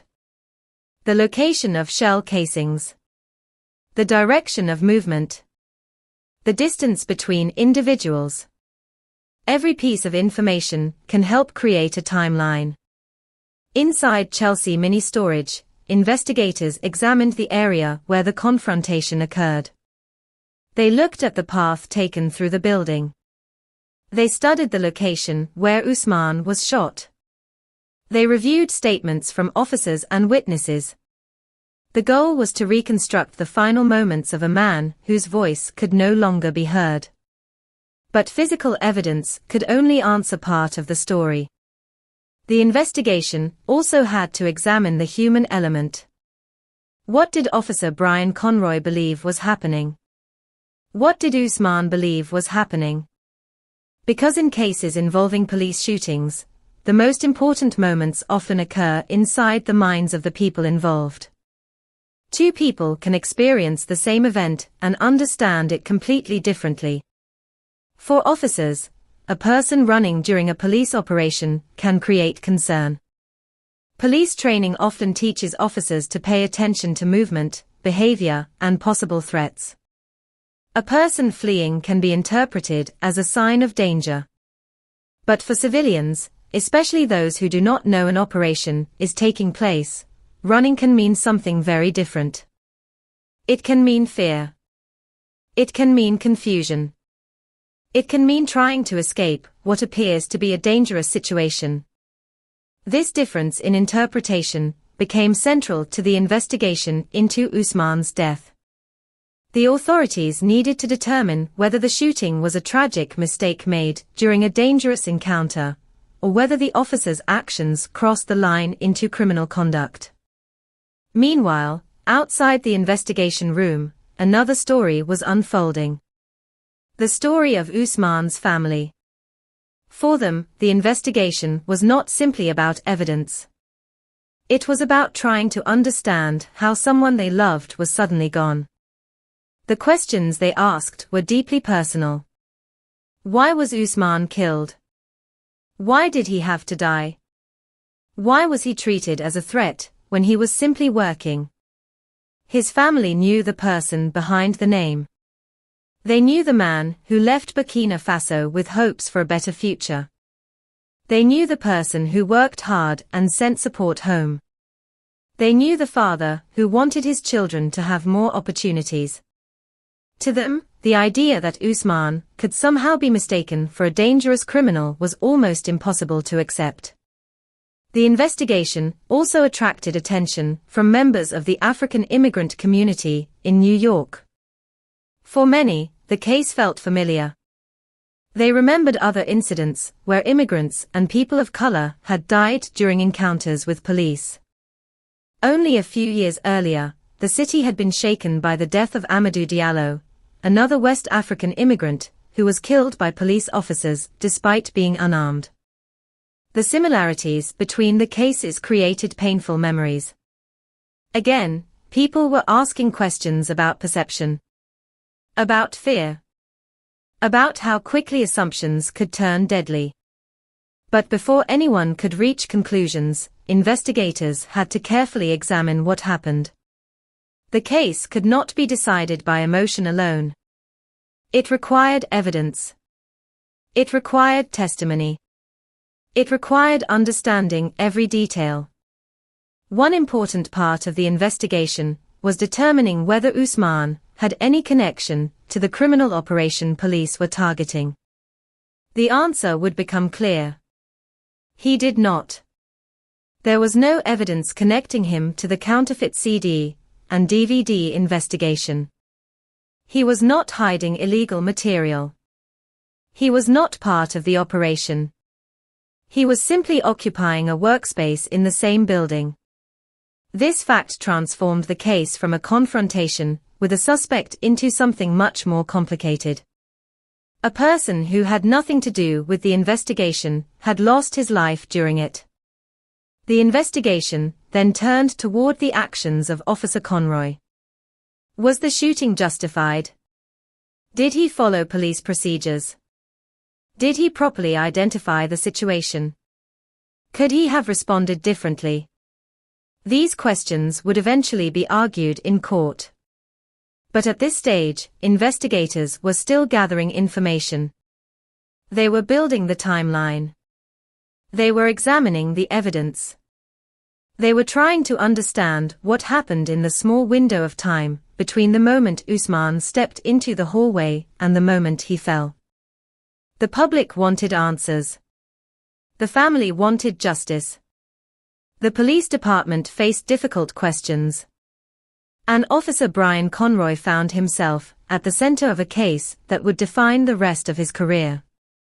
The investigation would not be simple. It would not be free from disagreement. Different people would look at the same facts and reach different conclusions. Some would argue that Conroy faced an unpredictable situation and reacted based on what he believed was happening. Others would argue that a trained police officer had a responsibility to recognize the difference between a threat and an innocent person. Between those two positions was the life of Ousmane Zongo. A man who never intended to become part of a national debate. A man who simply wanted to work. As investigators continued examining the case, one thing became increasingly clear. The most important evidence would not only be found in the hallway of Chelsea Mini Storage. It would be found in the stories of the people who were there. The officers, the witnesses, the family, and the unanswered questions left behind by a tragedy that happened in only a matter of seconds. After the first shock of Ousmane Zongo's death began to fade, a more difficult phase started. The search for the truth. In cases involving police shootings, the investigation is rarely only about what happened. It is about why it happened. It is about understanding decisions made in moments when there is little time to think. It is about examining not only actions, but intentions.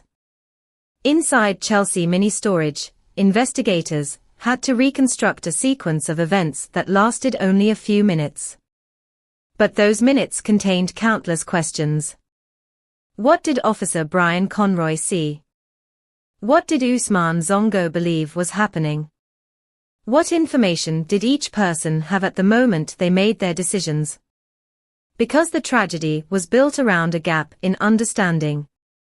The police officers knew they were conducting an operation. Usman did not. The officers knew they were law enforcement. Usman did not know who was chasing him. The officers saw a person running during an investigation. Usman saw an armed individual moving toward him. Those different realities collided inside a narrow hallway. And investigators now had the difficult task of determining where responsibility belonged. Brian Conroy was not an unknown figure in the case. He was a member of the New York Police Department, one of the largest and most powerful police forces in the United States. He had entered Chelsea Mini Storage as part of a team working to disrupt a criminal operation. From the perspective of police investigators, the operation had a legitimate purpose. They were attempting to enforce the law. They were looking for people suspected of illegal activity. But the outcome raised a question that would become central. When an operation creates a dangerous misunderstanding, who is responsible for preventing the tragedy that follows? The investigation focused heavily on Conroy's actions during the confrontation. According to the case presented by prosecutors, Conroy pursued Usman after seeing him run. The question was whether the officer had enough reason to believe that Usman represented a serious threat. A police officer's decision to use deadly force is one of the most serious decisions they can make. It means choosing to end another person's life. The law recognizes that officers sometimes face situations where they must act quickly to protect themselves or others. But the law also demands that deadly force must be reasonable. That balance became the heart of the case. The prosecution argued that Usman was not a threat. He was unarmed. He was not involved in the crime police were investigating. He was simply a person caught in the wrong place at the wrong time. They argued that the shooting was not the result of a necessary response to danger, but the result of a serious failure in judgment. The defense presented a different perspective. They argued that Conroy was responding to a rapidly changing situation.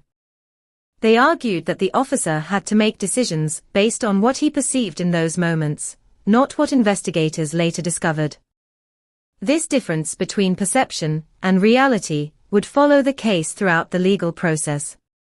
Because police encounters often happen in seconds. Courtrooms examine those seconds months or years later. The courtroom has time. The officer did not. The victim did not. The challenge was determining whether the decisions made during that brief moment were justified. As investigators continued, they also looked at the environment where the shooting happened. Chelsea Mini Storage was not a wide-open public area. It was a building with narrow corridors and limited visibility. A place where movement could be difficult to interpret. Someone walking quickly could appear suspicious. Someone turning a corner could suddenly appear threatening. The physical layout of the building mattered because it shaped the encounter. The surroundings influenced what people could see. They influenced what people could understand. They influenced how quickly a situation could escalate. But another important fact remained. Usman Zongo had no reason to expect a police confrontation. He had not entered the building as part of a crime. He had not chosen to become involved. He was simply there. For investigators, this raised a painful possibility. Could the entire confrontation have started because Usman misunderstood who he was facing? Could a frightened reaction have been mistaken for suspicious behavior? This became one of the most debated questions surrounding the case. Many people who knew Usman described him as a peaceful person. Someone focused on his work. Someone who avoided trouble. Someone who had spent his life creating, not destroying. That image stood in sharp contrast to the idea of a dangerous suspect. The investigation revealed that Usman had no criminal record. He was not carrying a weapon. He had no connection to the counterfeit operation. The more investigators learned about him, the clearer the tragedy became. A person who was never supposed to be part of the investigation had become its most important victim. But while the facts about Usman became clearer, the legal questions became more complicated. The authorities had to decide whether the shooting represented a tragic, but lawful use of force, or whether criminal charges were necessary. That decision carried enormous consequences. For Usman's family, it represented a search for accountability. For the police department, it represented an examination of one of its officers. For the wider community, it represented another moment of uncertainty between law enforcement and civilians. The case also revived discussions about how immigrant communities interact with police. Many immigrants come from countries where trust in authorities can be complicated. Some arrive in America believing that police represent safety. Others carry fears from experiences in their home countries. For people who are unfamiliar with American policing procedures, an officer in plain clothes holding a weapon may not immediately appear as a protector. That possibility became especially significant in Usman's case. If he did not know he was facing police, then his actions could have been completely different from how they were interpreted. The investigation continued as detectives, prosecutors, and officials examined every piece of information available. Witness statements were collected. Reports were reviewed. The sequence of events was analyzed repeatedly. The central question remained: did Brian Conroy make a reasonable decision under difficult circumstances? Or did he make a fatal mistake that should have been prevented? There were no easy answers. Because this was not a case where everyone agreed on what happened. It was a case where a few seconds created years of debate. As the investigation moved forward, the possibility of criminal charges became real. Officer Conroy, once part of a police operation, now faced the possibility of becoming the subject of a criminal prosecution. The man who fired the shots would have to answer questions about why he fired. And the family of the man who died would have to continue living with a loss that could never be undone. Usman Zongo had come to New York believing that hard work could create a better future. Instead, his name became connected to one of the city's most controversial police shootings. But the investigation was not finished.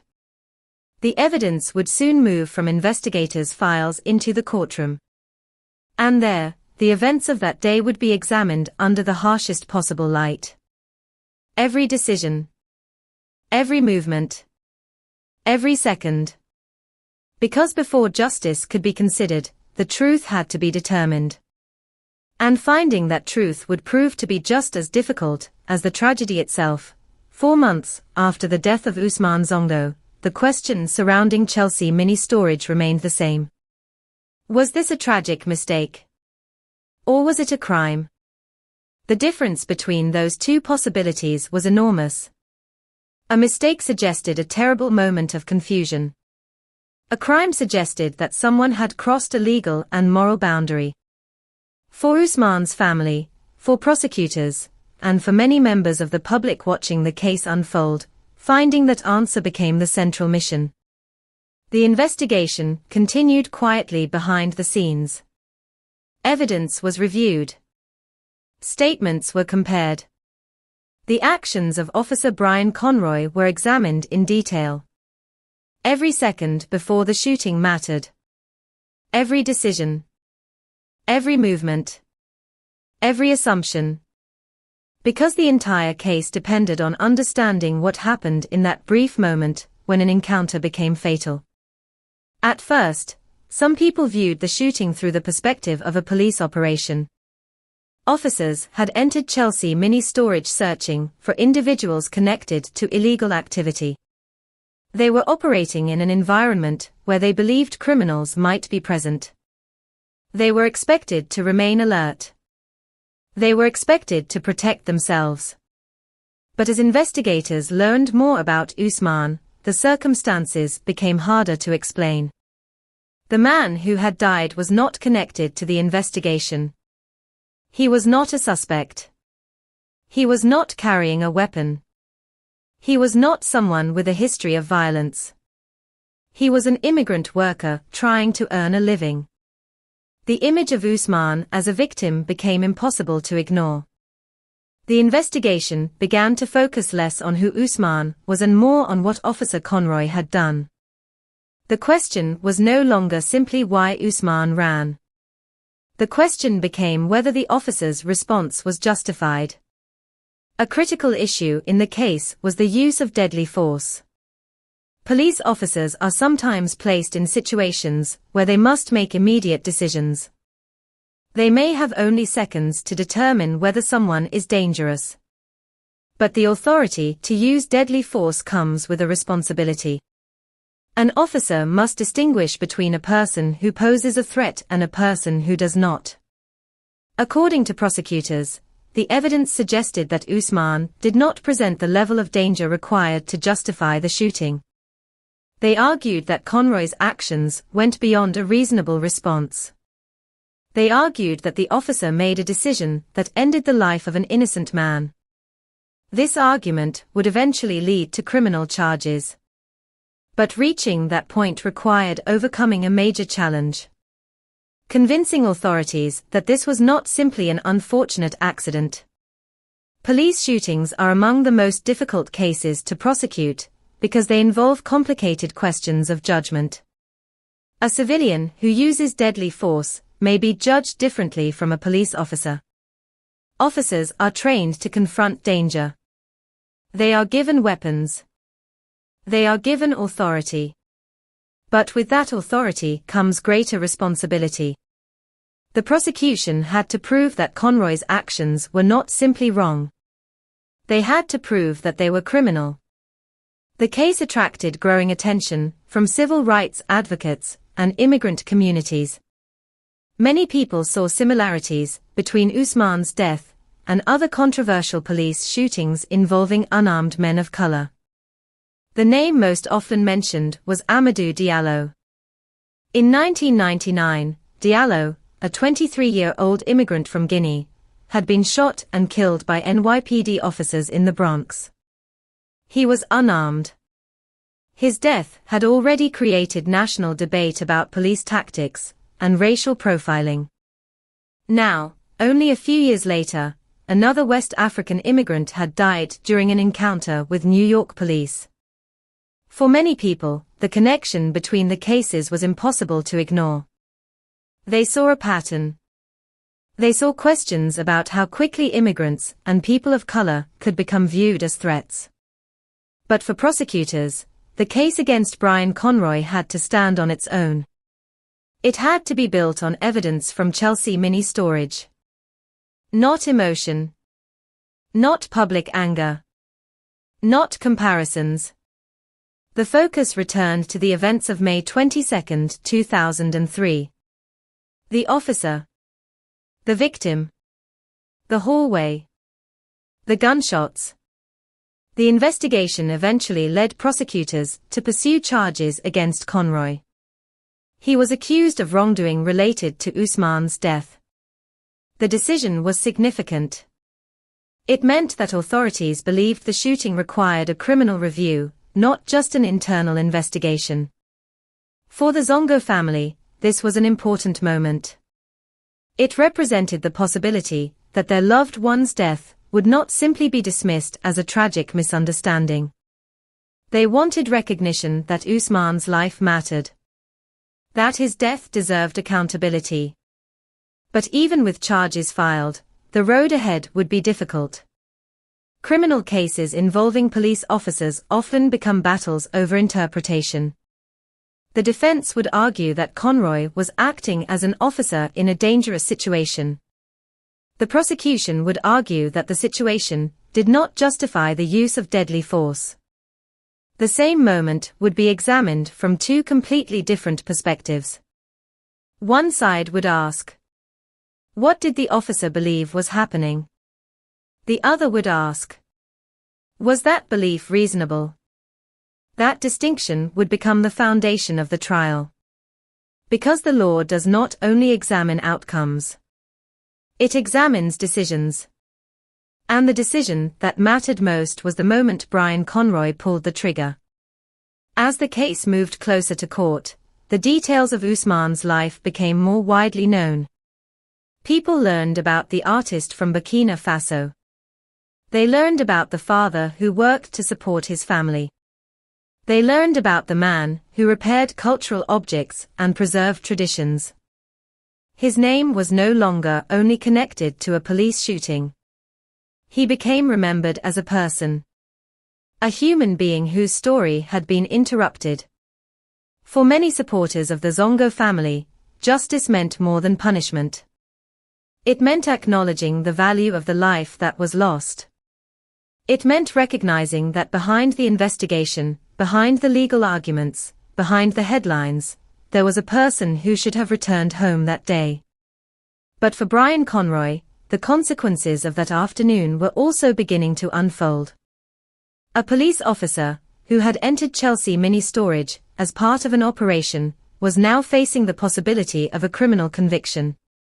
His career, reputation, and future were all at stake. The courtroom would soon become the place where both sides presented their versions of the truth. The prosecution would attempt to show that Ousmane Zongo was an innocent man who should never have died.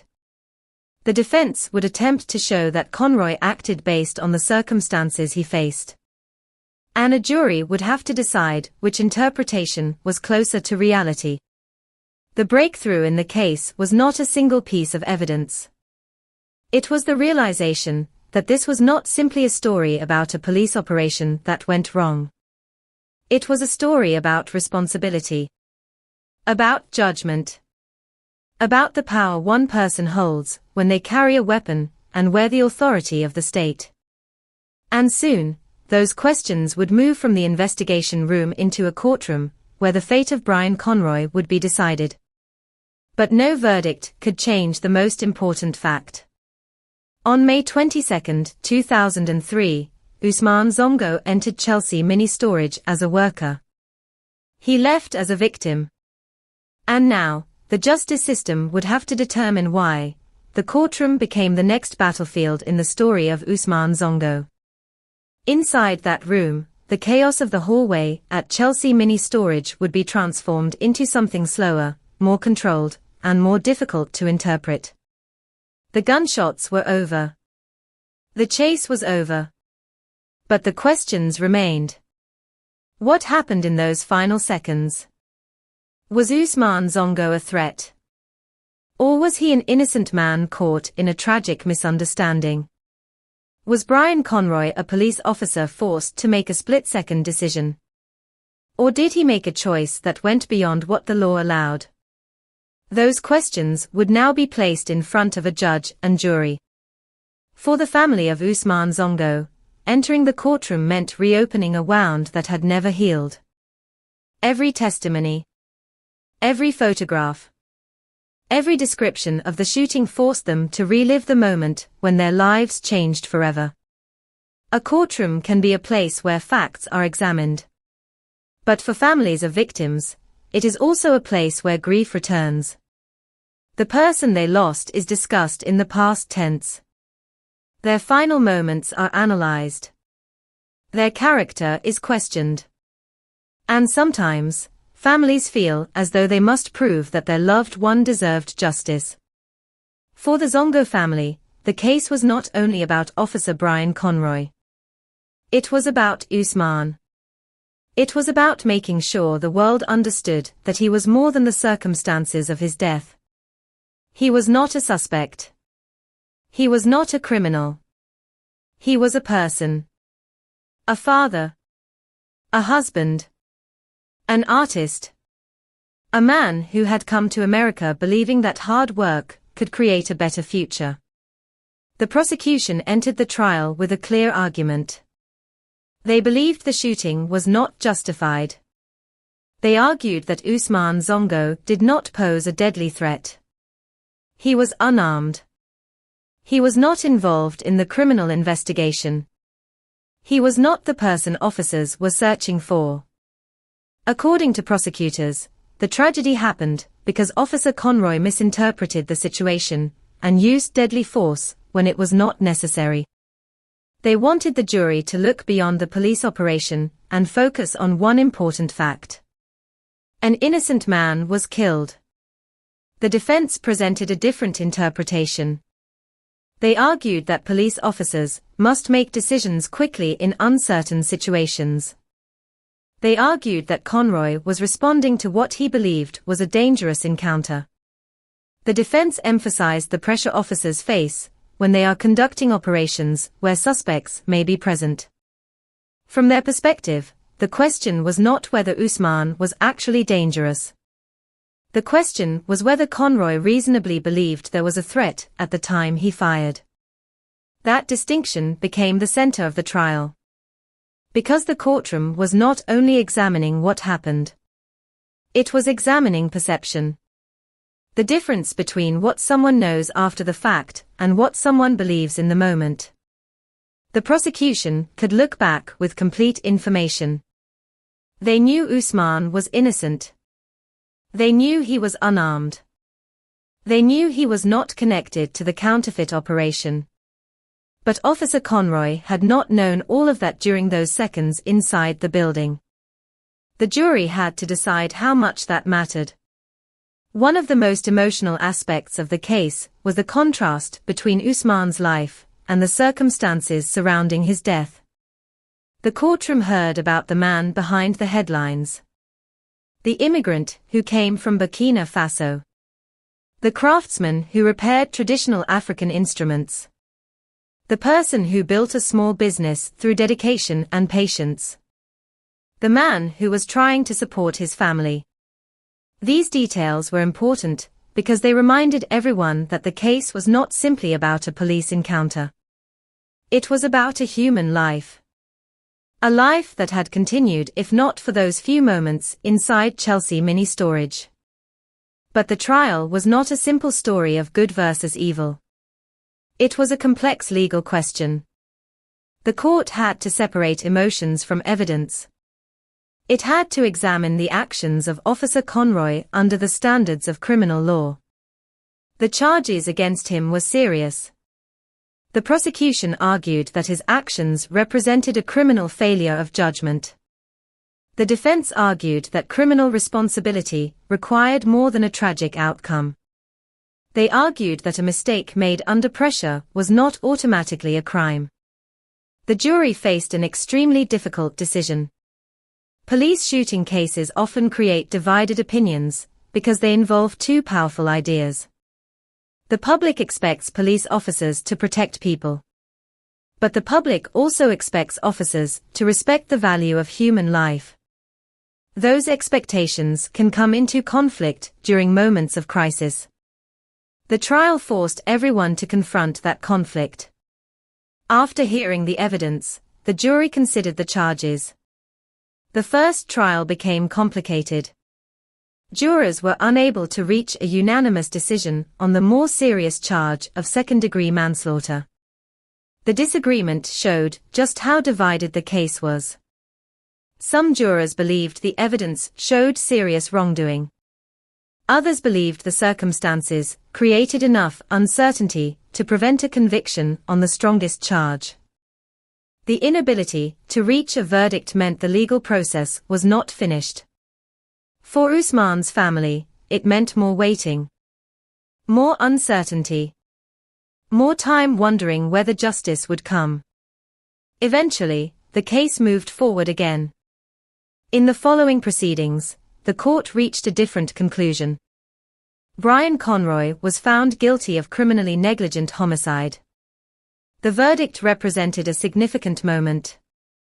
It meant the court recognized that his actions had crossed a legal boundary. The shooting was not treated as a completely unavoidable tragedy. The court determined that negligence had played a role in Usman Zongo's death. But the outcome also created complicated emotions. For some, the verdict represented accountability. For others, it did not feel like enough. Because no legal decision could bring Usman back. No punishment could restore the future he lost. No courtroom victory could replace the person his family missed. Conroy's sentence reflected the nature of the conviction. He was not sent to prison. He received 5 years of probation. He also lost his position with the New York Police Department. The consequences affected his career and his future in law enforcement. But for the Zongo family, the greatest consequence had already happened years earlier. They had lost someone they loved.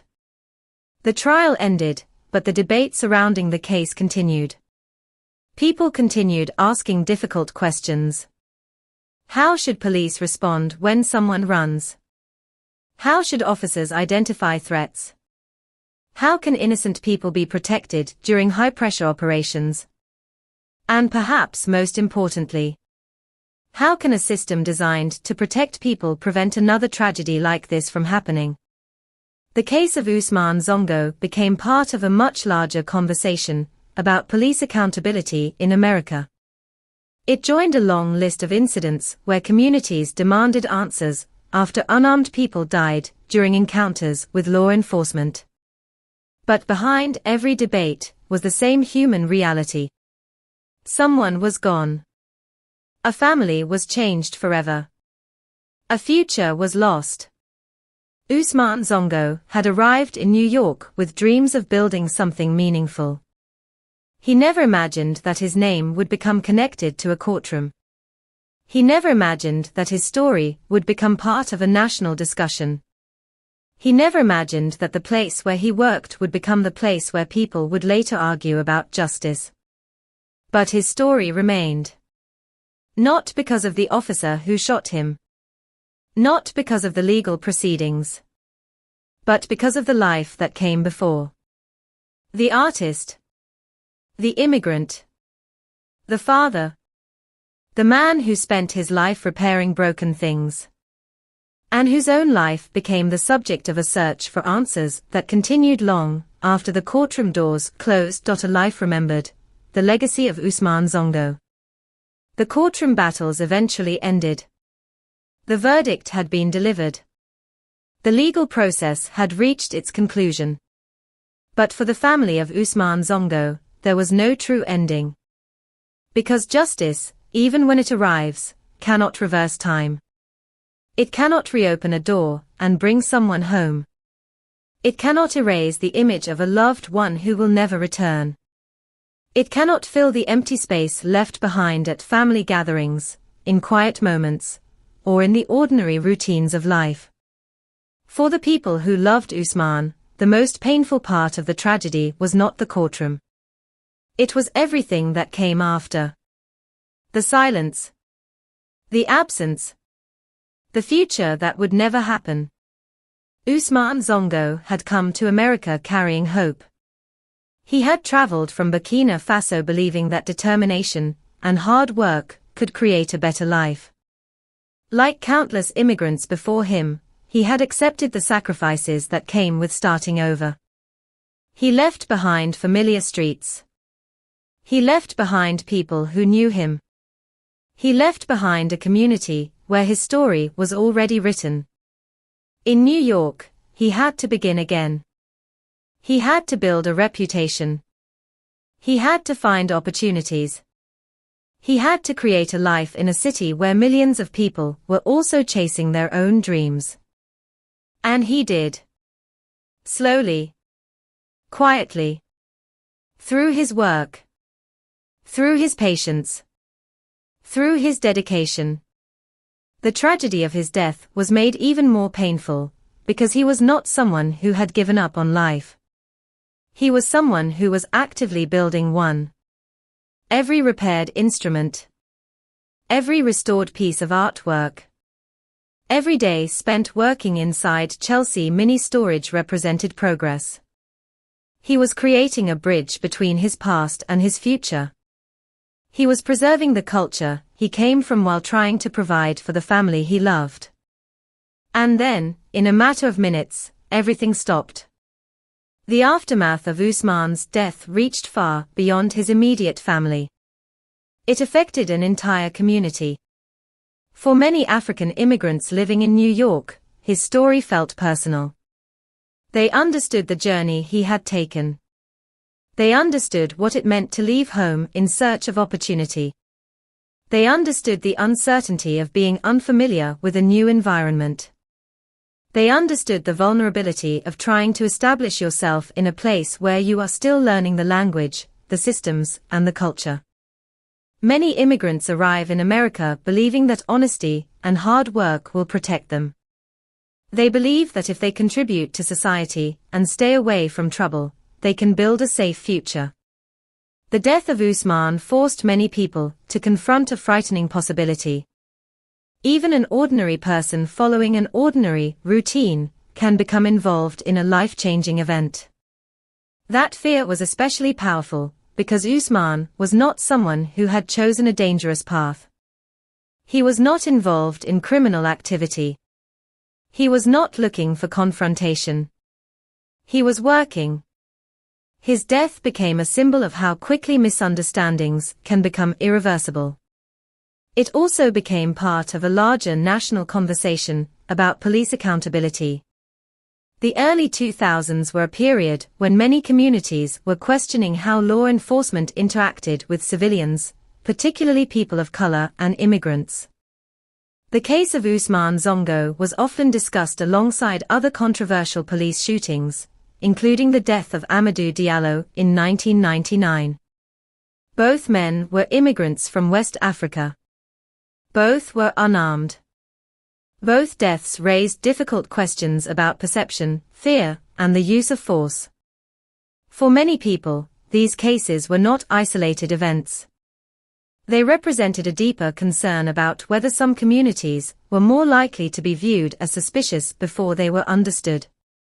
Supporters of police reform argued that officers must receive better training in recognizing situations where civilians may be confused or frightened rather than dangerous. They argued that authority must always be balanced with accountability. Others emphasized the difficult circumstances officers face, where decisions sometimes must be made quickly under pressure. The debate continued because the questions were complicated. But one thing was undeniable. The death of Usman Zongo forced people to confront those questions. His name became connected to discussions about policing, immigrant rights, and justice. But for his family and those who knew him, he was always more than a symbol. He was a person. A person with memories. A person with dreams. A person whose life cannot be reduced to a single tragic event. The financial settlement that followed the civil lawsuit against New York City brought some form of recognition. The family received approximately $3 million. But money could never replace what had been taken. A settlement can pay bills. It can provide support. It can acknowledge wrongdoing. But it cannot bring back a father. It cannot restore conversations that will never happen. It cannot replace the guidance and love that children lose when a parent is gone. For families who lose someone suddenly, grief is not a single moment. It changes over time. At first, there is shock. Then disbelief. Then the painful realization that life will continue without the person who was supposed to be there. Birthdays arrive. Holidays arrive. Important moments happen. And every one of them carries the reminder that someone is missing. For Usman's loved ones, every future milestone became a reminder of the future he never reached. The children he wanted to support would grow older. The dreams he wanted to help create would continue without him. The family he worked so hard for would have to move forward while carrying his memory. But memories can also become a form of survival. Those who knew Usman continued remembering him not through the tragedy, but through the person he was. They remembered his dedication. They remembered his artistic talent. They remembered his connection to his culture. They remembered a man who spent his life creating and preserving beauty. That became his true legacy. Not the gunshots. Not the courtroom. Not the controversy. The man. Years after his death, Ousmane Sonko remained a reminder of the importance of seeing people beyond the circumstances surrounding them. A person is not defined by the moment they become part of the news. They are defined by everything that came before. The places they came from. The people they loved. The work they did. The dreams they carried. Ousmane was a man who crossed an ocean searching for a chance. He brought with him the traditions of Burkina Faso. He brought with him the determination of an immigrant. He brought with him the hope of a father who wanted a better future for his family. And although his life ended in a tragic and unexpected way, the story of who he was continued. His death left behind difficult questions about justice and responsibility. But his life left behind something more powerful. A reminder that every name in a case file represents a complete human story. A reminder that behind every statistic is a family. A reminder that behind every headline is a person who mattered. Ousmane Sonko entered history because of how he died. But he deserves to be remembered because of how he lived. A craftsman. A father. An immigrant. A man who believed broken things could be repaired. And perhaps the most painful part of his story is that the one thing that could never be restored was the life taken from him on that day inside Chelsea Mini Storage. Beyond the verdict, what the death of Ousmane Sonko revealed. Years after the gunshots inside Chelsea Mini Storage, the name Ousmane Sonko continued to appear whenever people discussed police accountability, immigrant experiences, and the difficult relationship between communities and law enforcement. The legal case had ended. The courtroom arguments had stopped. The verdict had been delivered. But the questions that surrounded his death did not disappear. Some questions do not disappear because they are not only legal questions. They are human questions. Questions about fear. Questions about trust.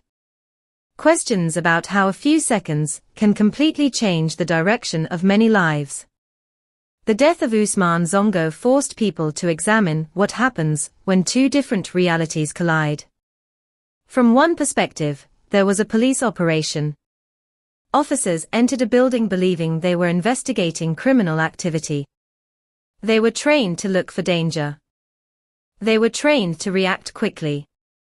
They were operating in an environment where they believed suspects might be present. From another perspective, there was a man who knew none of that. A man who entered his workplace expecting an ordinary day. A man who heard unfamiliar sounds and saw people he did not recognize. A man who did not know the people around him were police officers.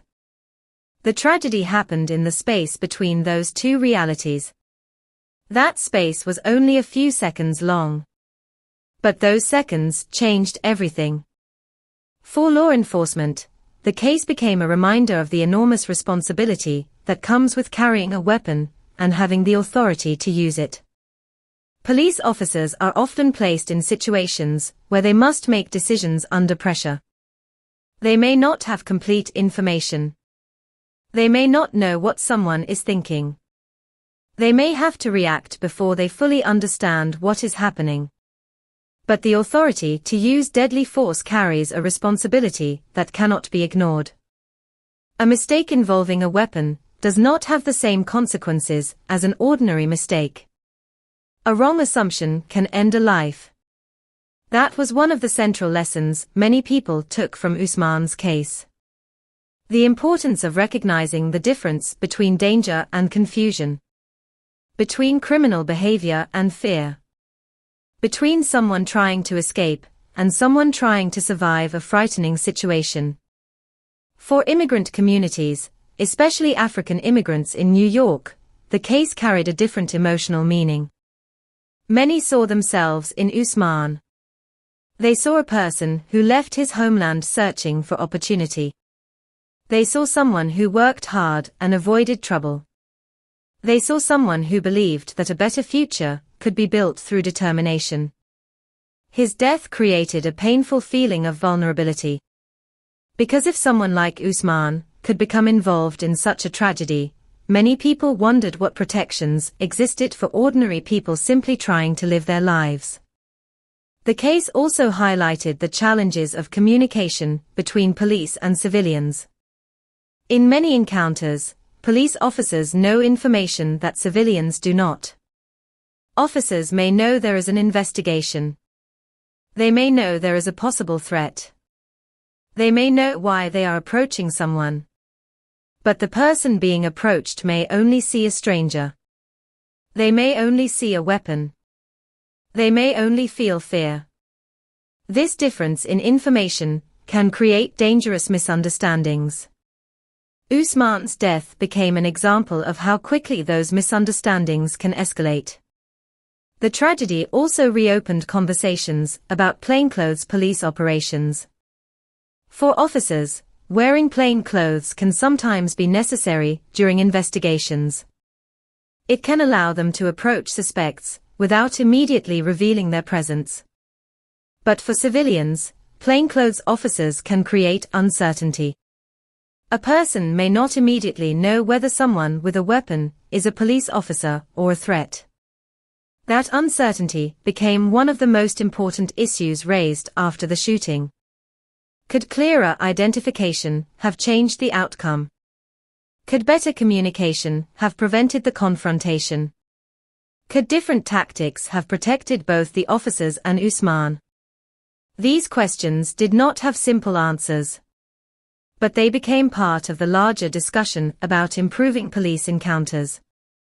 The story of Usman Zongo also became connected to a broader pattern of cases involving unarmed people killed during interactions with law enforcement. The memory of Amadou Diallo remained especially significant. Diallo, another West African immigrant, had been killed in New York several years earlier. Like Usman, his death created widespread discussion about how race, immigration, and assumptions about danger can influence police encounters. For many activists and community members, these cases represented more than individual tragedies. They represented a need for deeper examination of systems and practices. They argued that accountability should not depend only on what happens after a person dies. The goal should be preventing such deaths from happening in the first place. But there were also people who emphasized the complexity of police work. They argued that officers frequently face unpredictable situations. They argued that every case must be judged based on the specific circumstances involved. The debate continued because the reality was complicated. There was grief. There was responsibility. There was uncertainty. And there was a family forever changed. The most important part of remembering Usman Zongo is not the controversy surrounding his death. It is recognizing the life that existed before it. Before the investigation. Before the trial. Before the headlines. There was a man who had dreams. There was a man who had a family waiting for him. There was a man who used his hands to create beauty. The tragedy is not only that he died. The tragedy is that so much of his story was almost forgotten, because of the circumstances surrounding his final moments. But Usman's life deserves to be remembered separately from the event that ended it.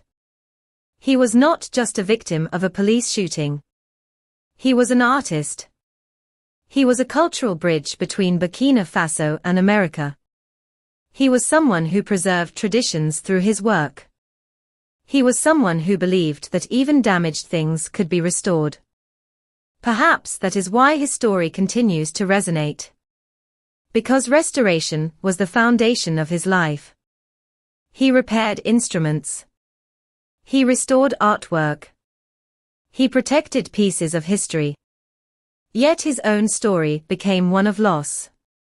One of the hardest realities of cases like Usman's is that there is rarely a conclusion that satisfies everyone. A verdict may answer legal questions. A settlement may provide financial support.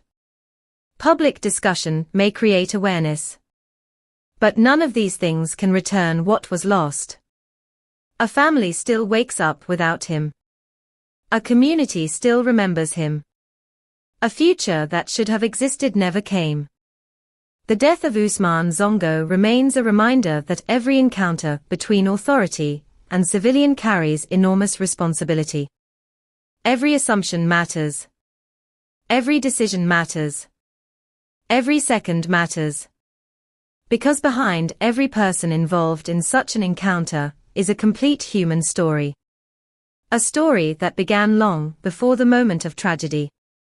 And for Usman Zongo, that story began in Burkina Faso, continued through his journey to New York, and remains alive through the people who remember the man he was. A man who came to America searching for a better life. A man who worked quietly. A man who carried his culture across continents. A man who wanted nothing more than to build a future for his family. His life ended in a moment of confusion. But his memory remains as a reminder of something much larger. Before anyone becomes a headline, before anyone becomes a case number, before anyone becomes part of a debate, they are a human being. And every human life carries a story worth knowing. A name that became a symbol, remembering Usman Zongo beyond the tragedy. Time has a way of changing how people remember events. The immediate shock fades. The headlines disappear. The cameras move on to the next story. Courtrooms close their doors. But some names remain. Not because the people wanted fame. Not because they searched for attention. But because their stories raised questions that society could not ignore. Usman Zongo became one of those names. For many people, his name represented a tragic encounter inside a Manhattan storage building. For others, it represented something much deeper. It represented the fragile line between safety and danger. Between misunderstanding and tragedy. Between a person's life and a decision made in only a few seconds. But before Usman became a symbol, he was a man. And remembering that distinction is important. Because symbols can become distant. They can become statistics. They can become part of a larger argument. But Usman was never just a symbol. He had a voice. He had memories. He had relationships. He had dreams that extended far beyond the events of May 22, 2003. His legacy began with the people who knew him personally. The family members who remembered his laughter. The friends who remembered his kindness. The people who knew him as an artist. They did not remember a courtroom case. They remembered a person. They remembered someone who valued hard work. Someone who believed in creating rather than destroying. Someone who carried the traditions of Burkina Faso with pride. For them, the most important story was not how he died. It was how he lived. Usman's life represented the experience of countless immigrants around the world. People who leave familiar places behind, because they believe something better is possible.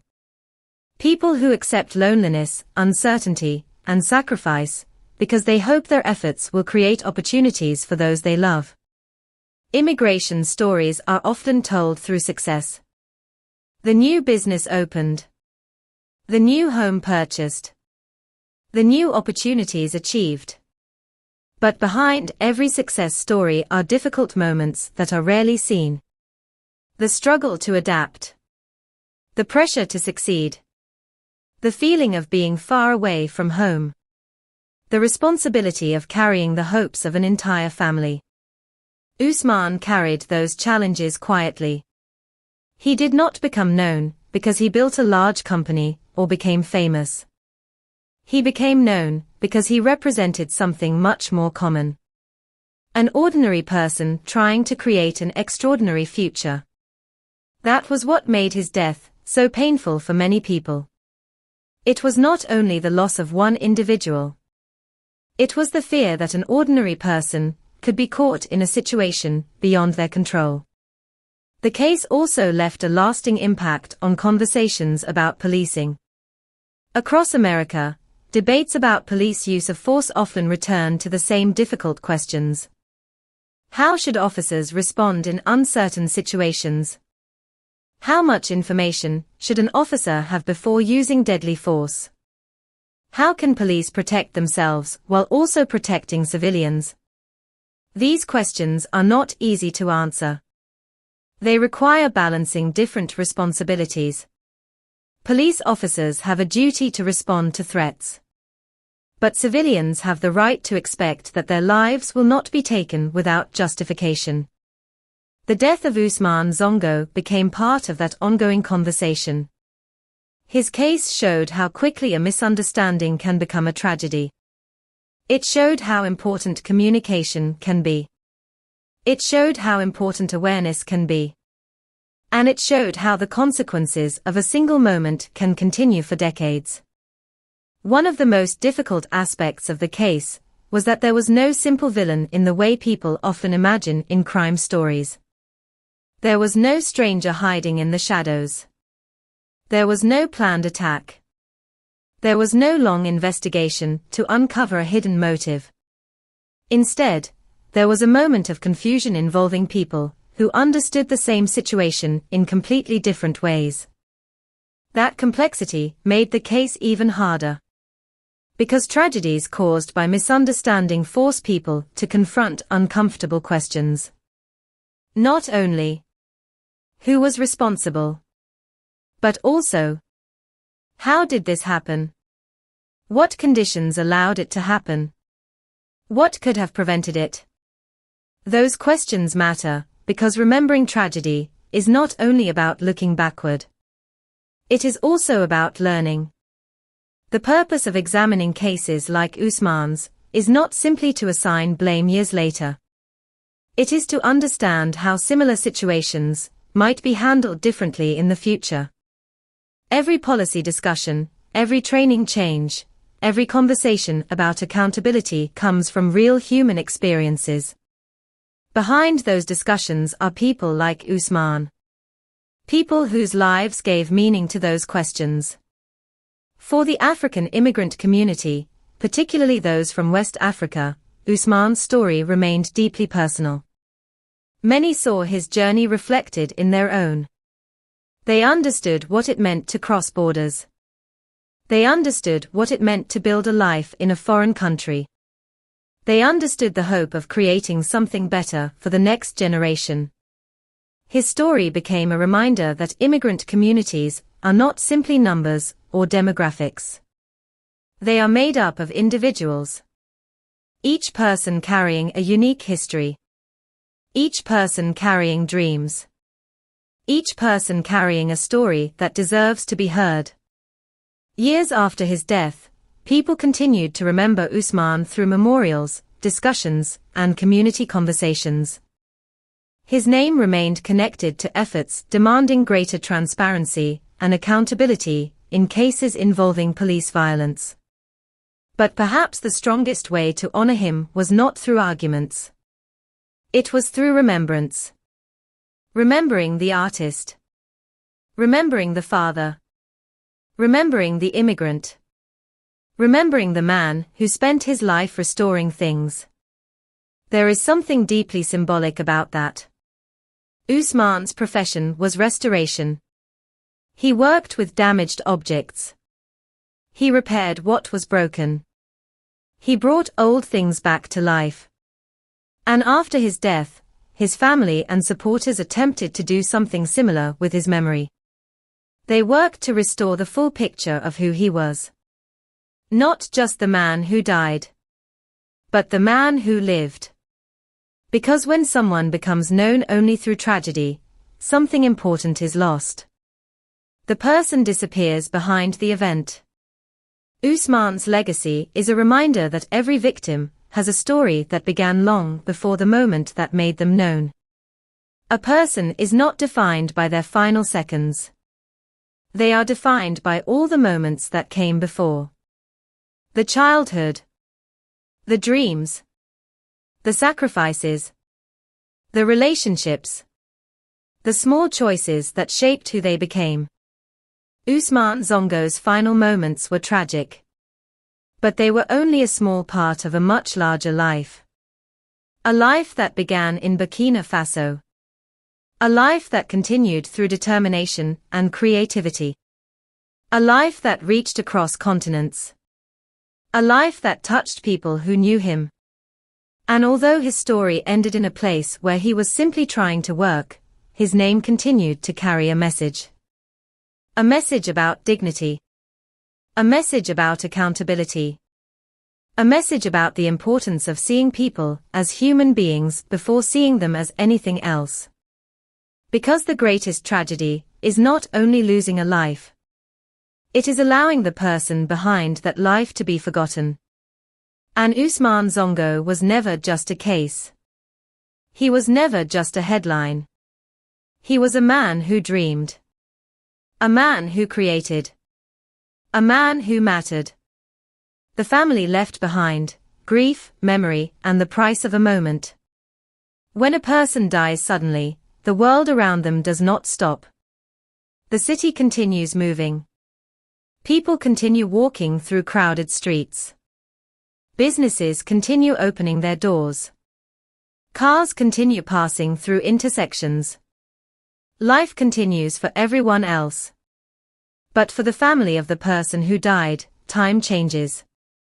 For the loved ones of Usman Zongo, the afternoon of May 22, 2003, became a dividing line. There was life before that day.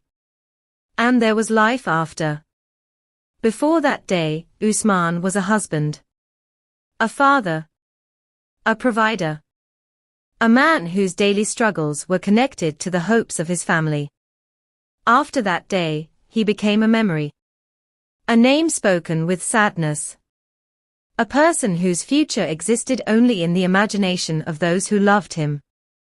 The hardest part about losing someone is not only losing the moments that already happened. It is losing all the moments that will never happen. The conversations that will never take place. The advice that will never be given. The celebrations that will never be shared. The ordinary days that suddenly become impossible. For Usman's family, the tragedy was not only that they lost a person. They lost a future.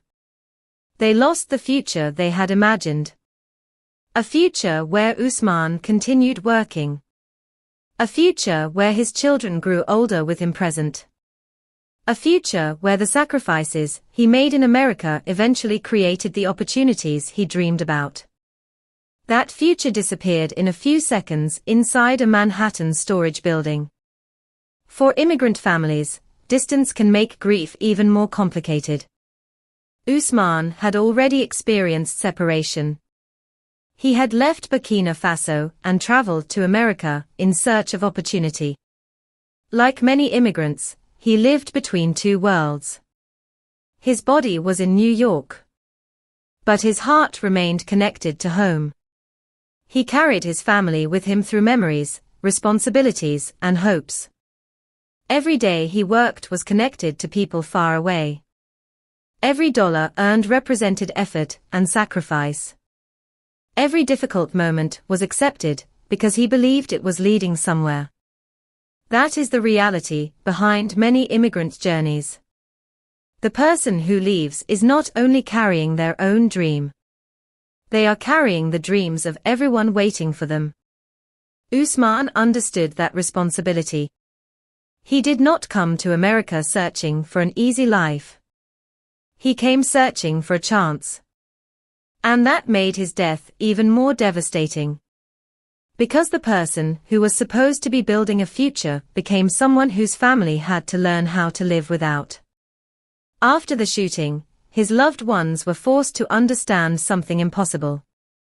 The man they expected to return would not return. The phone call they hoped to receive would never come. The plans they had made would never happen. Grief after a sudden death often arrives in waves. At first, there is disbelief. The mind struggles to accept reality. People replay the information they received. They ask the same questions again and again. Could something have been different? Could someone have made another choice? Could one moment have changed everything? Then comes the anger. The search for answers. The need to understand why. For Usman's family, those questions became connected to the legal process. The investigation. The trial. The arguments over responsibility. But no courtroom could fully answer the emotional questions they carried. A verdict could determine legal responsibility. It could not explain how their lives would continue without him. It could not explain how a person who left home with dreams could suddenly become someone whose story was defined by tragedy.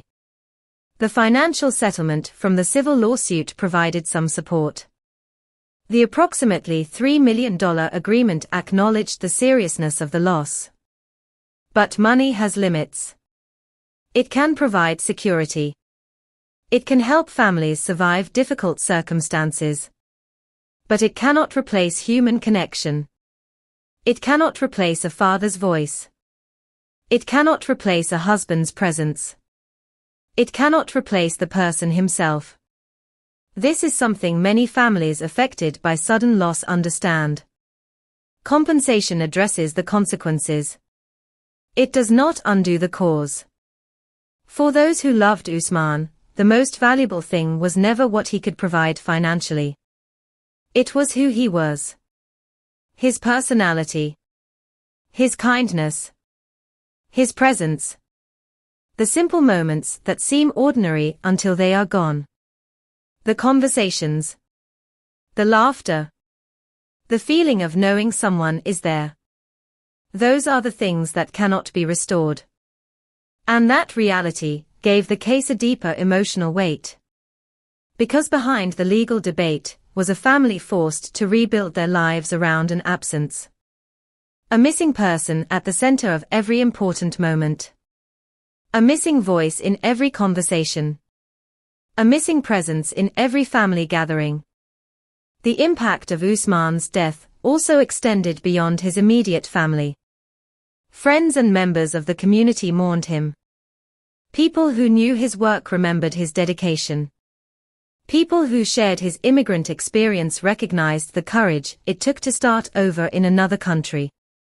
His story became a reminder that many immigrants live lives that are often invisible to the larger society. They work quietly. They build businesses. They support families. They preserve cultures. They contribute in ways that are not always recognized. Until tragedy forces people to notice. Usman's death revealed the person behind the immigrant label. Not just someone who came from another country. Not just someone with a different background. A human being with the same hopes and fears as anyone else. A person who wanted safety. A person who wanted opportunity. A person who wanted to see his family thrive. One of the most painful aspects of the case was the contrast between Usman's profession and the way his life ended. He spent his days repairing objects. Restoring things that were damaged. Preserving pieces of history. He understood that broken things could still have value. They could still be meaningful. They could still be brought back. But his own life could not be restored. No amount of skill. No amount of patience. No amount of effort could undo what happened inside Chelsea Mini Storage. That reality became the deepest tragedy of the case.